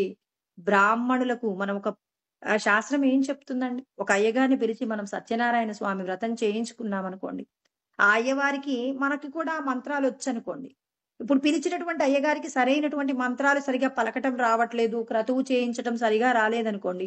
ఇప్పుడు ఆ బ్రాహ్మణుడిని మనం నింద చెయ్యవచ్చా? చేయకూడదు. ఖచ్చితంగా నింద చేయకూడదు. అతన్ని సాక్షాత్తు బ్రహ్మస్థానంలో కూర్చోబెట్టాం. అతడు చేయించిన క్రతువు ఎలా ఉన్నా అతన్ని మాత్రం మనం గౌరవించవలసిందే. నువ్విలా మనమేమంటాం? అయ్యో! మీరు దీని తర్వాత ఇది చేయించాలి గదండీ! ఆ మంత్రం చదవలేదు, ఈ మంత్రం చదవలేదు అని జెప్పేసి మనకు శాస్త్రం యందు పాండిత్యం ఉంది అని చెప్పేసి మనం ఆ వ్యక్తిని గనక అవమానపరిస్తే, సాక్షాత్తు ఆ బ్రహ్మను మనం అవమానించిన వాళ్ళమవుతాం. పుణ్యం చేసుకోవడానికి వ్రతం చేసుకుంటే, మరి పాపాన్ని మూటగట్టుకుంటాం. మనం ఇంటికి మనం ఒక పురోహితుడిని పిలిచాము అంటే, ఆ పురోహితుడు చేసింది ఎలాగైనా ఉండనివ్వండి. మరి అతనికి తెలిసిన దాంట్లో అతను ఎలా జరిపించినా దానికి మనం ఖచ్చితంగా కట్టుబడవలసిందే. ఈశ్వరుడు నా ఇంట్లో ఈ ఈ వ్రతం జరిపించారని అతనికి మనస్ఫూర్తిగా పాదాభివందనం చెయ్యాల్సిందే. ఈ సిద్ధాంతాన్ని ఖచ్చితంగా ఉపదేశం పొందినంత మాత్రాన మేము వాళ్ళకంటే అధికులమైనామని ఎప్పటికీ అనుకోకండి. ఎప్పటికి మనల్ని మనం చెప్పాను గదండీ! ముందే చెప్పాను. శ్రీకృష్ణ పరమాత్మ, శ్రీరాముడు ఎంతమంది గురువులకు నమస్కారం చేశారు. దేవతలకు చేయవలసినటువంటి ఎన్ని రకాలైనటువంటి మరి ఆ పూజలు ఇవన్నీ చేశారు. అందరికీ అన్నీ తెలుసు. రామాయణం తెలుసు, మహాభారతం తెలుసు, అక్కడున్నటువంటి గొప్ప గొప్ప వాళ్ళ గురించి తెలుసు. అన్నీ తెలిసినా ఇది మాకు వర్తించదు అనేటటువంటి నియమాన్ని మాత్రం ఎవరు కూడా కొనసాగించకండి. దయచేసి వీలైనంత వరకు భగవంతుడు శాస్త్రంలో ఏం చెప్పారో చెప్పిన విషయాన్ని ఆచరణలో పెట్టుకోండి కానీ, కొంత మాత్రమే శాస్త్రం తెలిసి, పూర్ణంగా తెలియనటువంటి వాళ్ళు చెప్పే మాటలు విని, మీరు కొన్ని కోట్ల జన్మల్లో చేసుకున్నటువంటి పుణ్యాన్ని ఈ జన్మలో ఈ ప్రయత్నం చేత మనమెవరం కూడా తగ్గించుకునే ప్రయత్నం చెయ్యకూడదు అని కృష్ణ పరమాత్మ అంటూ ఉన్నారండి. అందుకే కృష్ణ పరమాత్మ ఏమంటున్నారు? మీ మనస్సు నిగ్రహాన్ని పొందాలంటే మీరేం చెయ్యాలి? అందరూ కూడా మత్పరః అంటే నా యందు మీ యొక్క మనస్సును ఉంచండి అని పరమాత్మ చెప్తున్నారు. ఎక్కడున్నాడాయన? మీ లోపటే ఉన్నాడు. ప్రతి ఒక్కరి లోపట ఉన్నాడండి.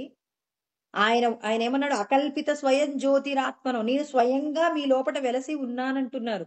మన లోపట ఉన్నటువంటి పరమాత్మ యొక్క శక్తిని మనం నమ్మాలి. అంటే నీ లోపట ఉన్నటువంటి శక్తిని నువ్వు నమ్మి, నువ్వు ఏదైనా ఒక పని చేసేటప్పుడు శాస్త్రాన్ని తెలుసుకొని కర్మ చెయ్యి. భగవంతుడు నీ లోపటున్న ఆయన ఏమంటాడు? ఇక నువ్వు నన్ను తెలుసుకున్నావు గదా! ఇక నువ్వెవ్వరిని గౌరవించాల్సిన అవసరం లేదు అంటే అది కుదురుతుందా?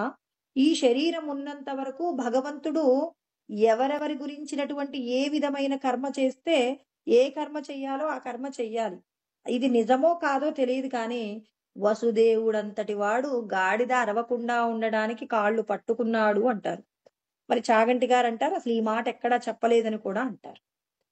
అంటే ఒకవేళ చెప్పారని అనుకున్నా ఇక్కడేంటి? శ్రీకృష్ణ పరమాత్మ జి మరి సాక్షాత్తు ఈశ్వర స్వరూపం.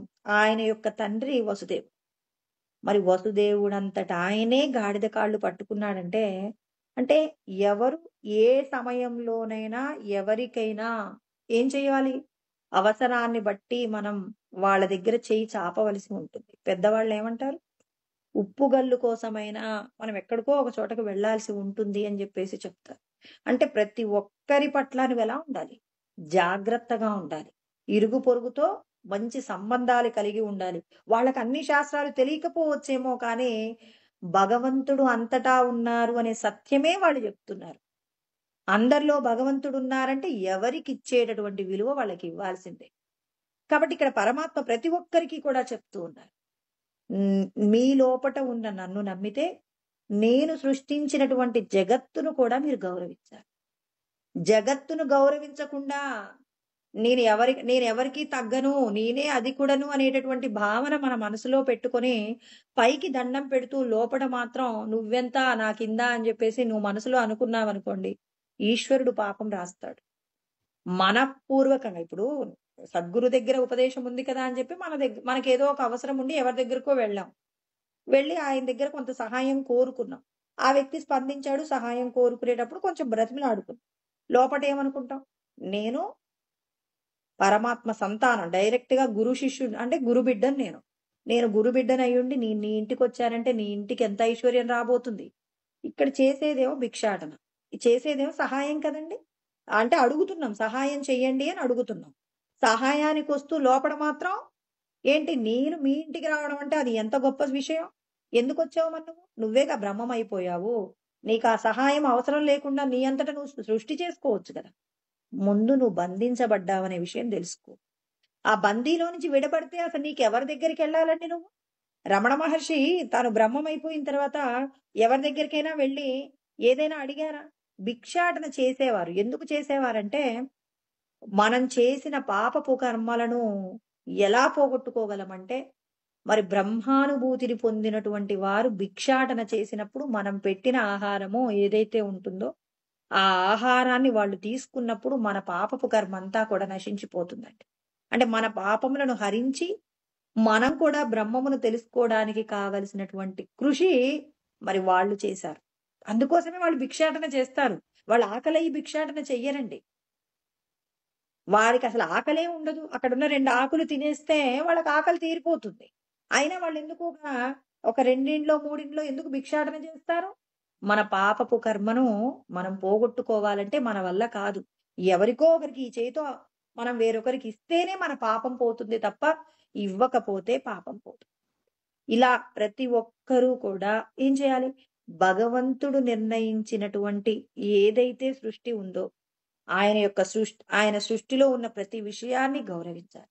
అలా గౌరవిస్తూ ఆ భగవంతుడి మీద ఎవరిని చూసినా భగవంతుడినే చూడమంటే, నీ లోపట పరమాత్మ ఉన్నాడు. ప్రతి ప్రాణిలో పరమాత్మ ఉన్నారు. నీకంటే వాళ్ళేం తక్కువ కాదు కదండీ! వాళ్ళు చేసినటువంటి కర్మలలో ఉన్న దోషాల వల్ల వాళ్ళు తక్కువగా ఉన్నారు. ఇంకొంతమంది వాళ్ళ కర్మలలో ఉన్నటువంటి హెచ్చు స్థాయిలో వాళ్ళు చేసినటువంటి కర్మలు, ఏవైతే పుణ్యకర్మలు గొప్ప స్థాయిలో ఉన్నాయో, వాళ్ళు అధికులుగా, ధనవంతులుగా పుట్టారు. అంటే వాళ్ళు చేసుకున్న కర్మలే వాళ్ళ యొక్క దీనత్వానికైనా, వాళ్ళ యొక్క గొప్పతనానికైనా వాళ్ళే కారణం. వాళ్ళని చూసి మనం వీళ్ళు తక్కువ, వీళ్ళు ఎక్కువ అంటుంటే నువ్వు బ్రహ్మాన్ని పొందడానికి కావలసిన స్థితి ఎప్పటికీ పొందలేవు. అందుకే మత్పరః అంటే నీ లోపల ఉన్న భగవంతుడిని గౌరవిస్తున్నావంటే భగవత్ సృష్టిలో ఉన్న ప్రతి దాని పట్ల నీకు గౌరవం ఉండాలి. ఆ గౌరవాన్ని నువ్వు అందరికీ ఇస్తూ ఉండాలండి. అలా ఇస్తూ ఉన్నప్పుడు ఆయన చెప్పాడు. ఏమన్నాడు? తాని సర్వాణి సంయమ్య ఇంద్రియాలన్నింటినీ కూడా నిగ్రహించండి అని చెప్పాడు. ఇంద్రియాలు ఇంతకు ముందేమో ప్రమాదం అని చెప్పాడు. ఇప్పుడేమంటున్నాడు? అన్ని ఇంద్రియాలను నిగ్రహించాలంటే ఒక ఉపాయం చెప్పారు. నా యందు మీ యొక్క మనస్సును పెట్టి ఏం చేస్తారు? సమస్త కర్మలు చెయ్యండి. ఫలితాలను కోరకుండా నేను చెయ్యమన్నటువంటి త్యాగపూర్వకమైన కర్మను చెయ్యండి. అప్పుడు మీరు స్థితప్రజ్ఞులవుతారు. వశేహి యస్యేంద్రియాని, మీ ఇంద్రియాలు మీరు చెప్పినట్టుగా వింటేనే మీరు స్థితప్రజ్ఞులవుతారు తప్ప, ఇంద్రియాలు చెప్పినట్టుగా మీరు విన్నారనుకోండి, మన ఇంద్రియాలు ఆ పక్క పొలంలో ఉన్నటువంటి పంట పొలం కోసుకుందామంటే వెళ్ళిపోయామనుకోండి, అప్పుడు ఇంద్రియాలు గెలిచాయి. కాకుండా ఇప్పుడు అది మనది కాదు, పరాయి సొమ్ము పాపము వంటిది. అది పంట పొలం బాగుండొచ్చేమో కానీ వేరొకరి యొక్క కష్టమని నీకు గనక ఆ సమయంలో నీ ఇంద్రియాలు తప్పు చేయమన్నా, మనం తప్పు చేయకుండా, మనం గనక మనకు లేకపోయినా పర్వాలేదు వేరొకరి యొక్క సంపదను మనకొద్దు అని మనం పరిగ్రహ అంటే ఏంటి? మరి వేరొకరి వస్తువును పట్టుకోవడం. అపరిగ్రహ వేరొకరి వస్తువుని తీసుకోకుండా మనకున్న దానితో సంతోషంగా ఉండాలి. వేరొకరికి ఏదైనా ఇవ్వలేకపోయినప్పుడు బాధపడాలి కానీ, నాకిది లేదు, నేనిది తినలేకపోయాను, ఇలా ఉండలేకపోయానని దుఃఖపడటం, అది మిమ్మల్ని ప్రమాదంలోకి పడవేస్తుంది అని చెప్పేసి కూడా ఇందాక మరి గొప్పవాళ్ళైనటువంటి ప్లేటో గురించి, తర్వాత షేక్స్‌పియర్, తర్వాత న్యూటన్ వీళ్ళందరి గురించి చెప్పుకున్నాం. అంటే పెద్దలే ఇన్ని కష్టాలు పడి పరమాత్మను అంటే వాళ్ళు కనీసం తినటానికి తిండి లేకపోయినా వాళ్ళేం బాధపడలేదు. వేరొకరికి ఉపకారం చెయ్యలేకపోయినందుకే బాధపడ్డారు. అంటే మనమందరం కూడా దుఃఖాన్ని తగ్గించుకోవడానికి ఈ మాట బాగుంటుంది కదండీ! ఇది లేదు అని మనం బాధపడటం కంటే, వాళ్ళకవన్నీ లేకపోయినా ఎంత సంతోషంగా ఉన్నారు. వేరొకరికి సహాయం చేయడానికే వాళ్ళు నిరంతరం ప్రయత్నం చేశారు కానీ, మరి తమకిది లేదు అని ఎప్పుడూ బాధపడలేదు. ఒక తొట్టిలో ఉండి కూడా మరి సంతోషంగా గడిపినటువంటి ప్లేటో అండి ఎంతో గొప్ప వ్యక్తి. 'రిపబ్లికన్' అనేటువంటి గ్రంథాన్ని రాశారు. ఆత్మ సిద్ధాంతాన్ని చాలా గొప్పగా వర్ణిస్తారనమాట. వీలైతే ఒకరోజు చెప్పుకుందాం. మరి అంటే ఇంత అరిస్టాటిల్ యొక్క శిష్యుడనమాట ప్లేటో. చాలా గొప్ప వ్యక్తి. అంటే మరి తత్వవేత్తలు అని చెప్పేసి వీళ్ళని చాలా గొప్పగా మనం చెప్పుకుంటామనమాట. వాళ్ళందరూ కూడా ఇప్పుడు మనం ఏదైతే ఆత్మ సిద్ధాంతాన్ని అనుభూతిగా పొందాలంటున్నామో, వాళ్ళు కూడా విదేశాలలో పుట్టి కూడా మరి తమ లోపట ఉన్న ఆత్మతత్వాన్ని అనుభూతి పొందడం కోసం అని చెప్పి నిరంతరమైన ప్రయత్నం చేశారు. ఆ ప్రయత్నంలో ఎవరైతే ఉంటారో వాళ్ళందరూ కూడా ఇంద్రియాలు నిగ్రహించాలి. ఇంద్రియ నిగ్రహం లేకుండా నువ్వు భగవంతుడిని పొందలేవు. అందుకే మీ మనస్సును ముందు భగవంతుడి పాదాల ముందు పెట్టండి. అప్పుడు ఇంద్రియాలు నిగ్రహించటం కుదురుతుంది. చూడండి, భగవంతుడి మీద భక్తి ఉన్నప్పుడే ఇంద్రియ నిగ్రహం కుదురుతుంది. నేనిది తినను, అది తినను అనంటే భగవంతుడు తప్ప ఆ కోరికను ఎవ్వరూ తీర్చలేరు. మనం తినను అంటాం కానీ, ఒక్కొక్క బలహీనమైన సందర్భంలో తినేస్తామట. ఇది వద్దు అనుకుంటాం. కానీ కొన్ని బలహీనమైన క్షణాలు, దేహ సంబంధమైన విషయాలు మనతో ప్రమాదాన్ని చేయిస్తాయి కాబట్టి, ఇక్కడ ప్రతి ఒక్కరూ జాగ్రత్త పడాలి అంటే, భగవంతుడి మీద పూర్ణమైన భక్తి ఉన్నప్పుడే సాధ్యమవుతుంది. పూర్ణమైనటువంటి భక్తి లేకుండా పరమాత్మను మనం పొందటం కుదరదు అని చెప్పి, ఇక్కడ కృష్ణ పరమాత్మ ఇంద్రియ నిగ్రహానికి భగవంతుడు చెప్పిన మందేంటండి? భగవంతుడి మీద భక్తి ఉండాలి. భక్తి లేకుండా ముక్తి కలగదు అనే విషయాన్ని ఇక్కడ కృష్ణ పరమాత్మ చెప్పారు. రేపు మన కోపానికి కారణాలేంటి? ఆ కోపంలో మనం ఎటువంటి ప్రమాదాలను కొని తెచ్చుకుంటామనే దాని గురించి కృష్ణ పరమాత్మ చెప్పిన సత్యం రేపు తెలుసుకుందామండి. ఓం సహనావవతు సహనౌ భునక్తు సహ వీర్యం కరవావహై తేజస్వినావధీతమస్తు మా విద్విషావహై. ఓం శాంతి శాంతి శాంతి. ఓం ఆప్యాయంతు మమాంగాని వాక్ ప్రాణచక్షుః శ్రోత్రమతో బలమింద్రియాణి చ సర్వాణి సర్వం బ్రహ్మోపనిషదం మా అహం బ్రహ్మ నిరాకుర్యాం మా బ్రహ్మ నిరాకరణోద నిరాకరణమస్త్వ నిరాకరణం మే అస్తు తదాత్మని నిరతేయా ఉపనిషత్సు ధర్మాస్తే మయి సంతు తే మయి సంతు. ఓం శాంతి శాంతి శాంతి. Thank you. Om Shanti.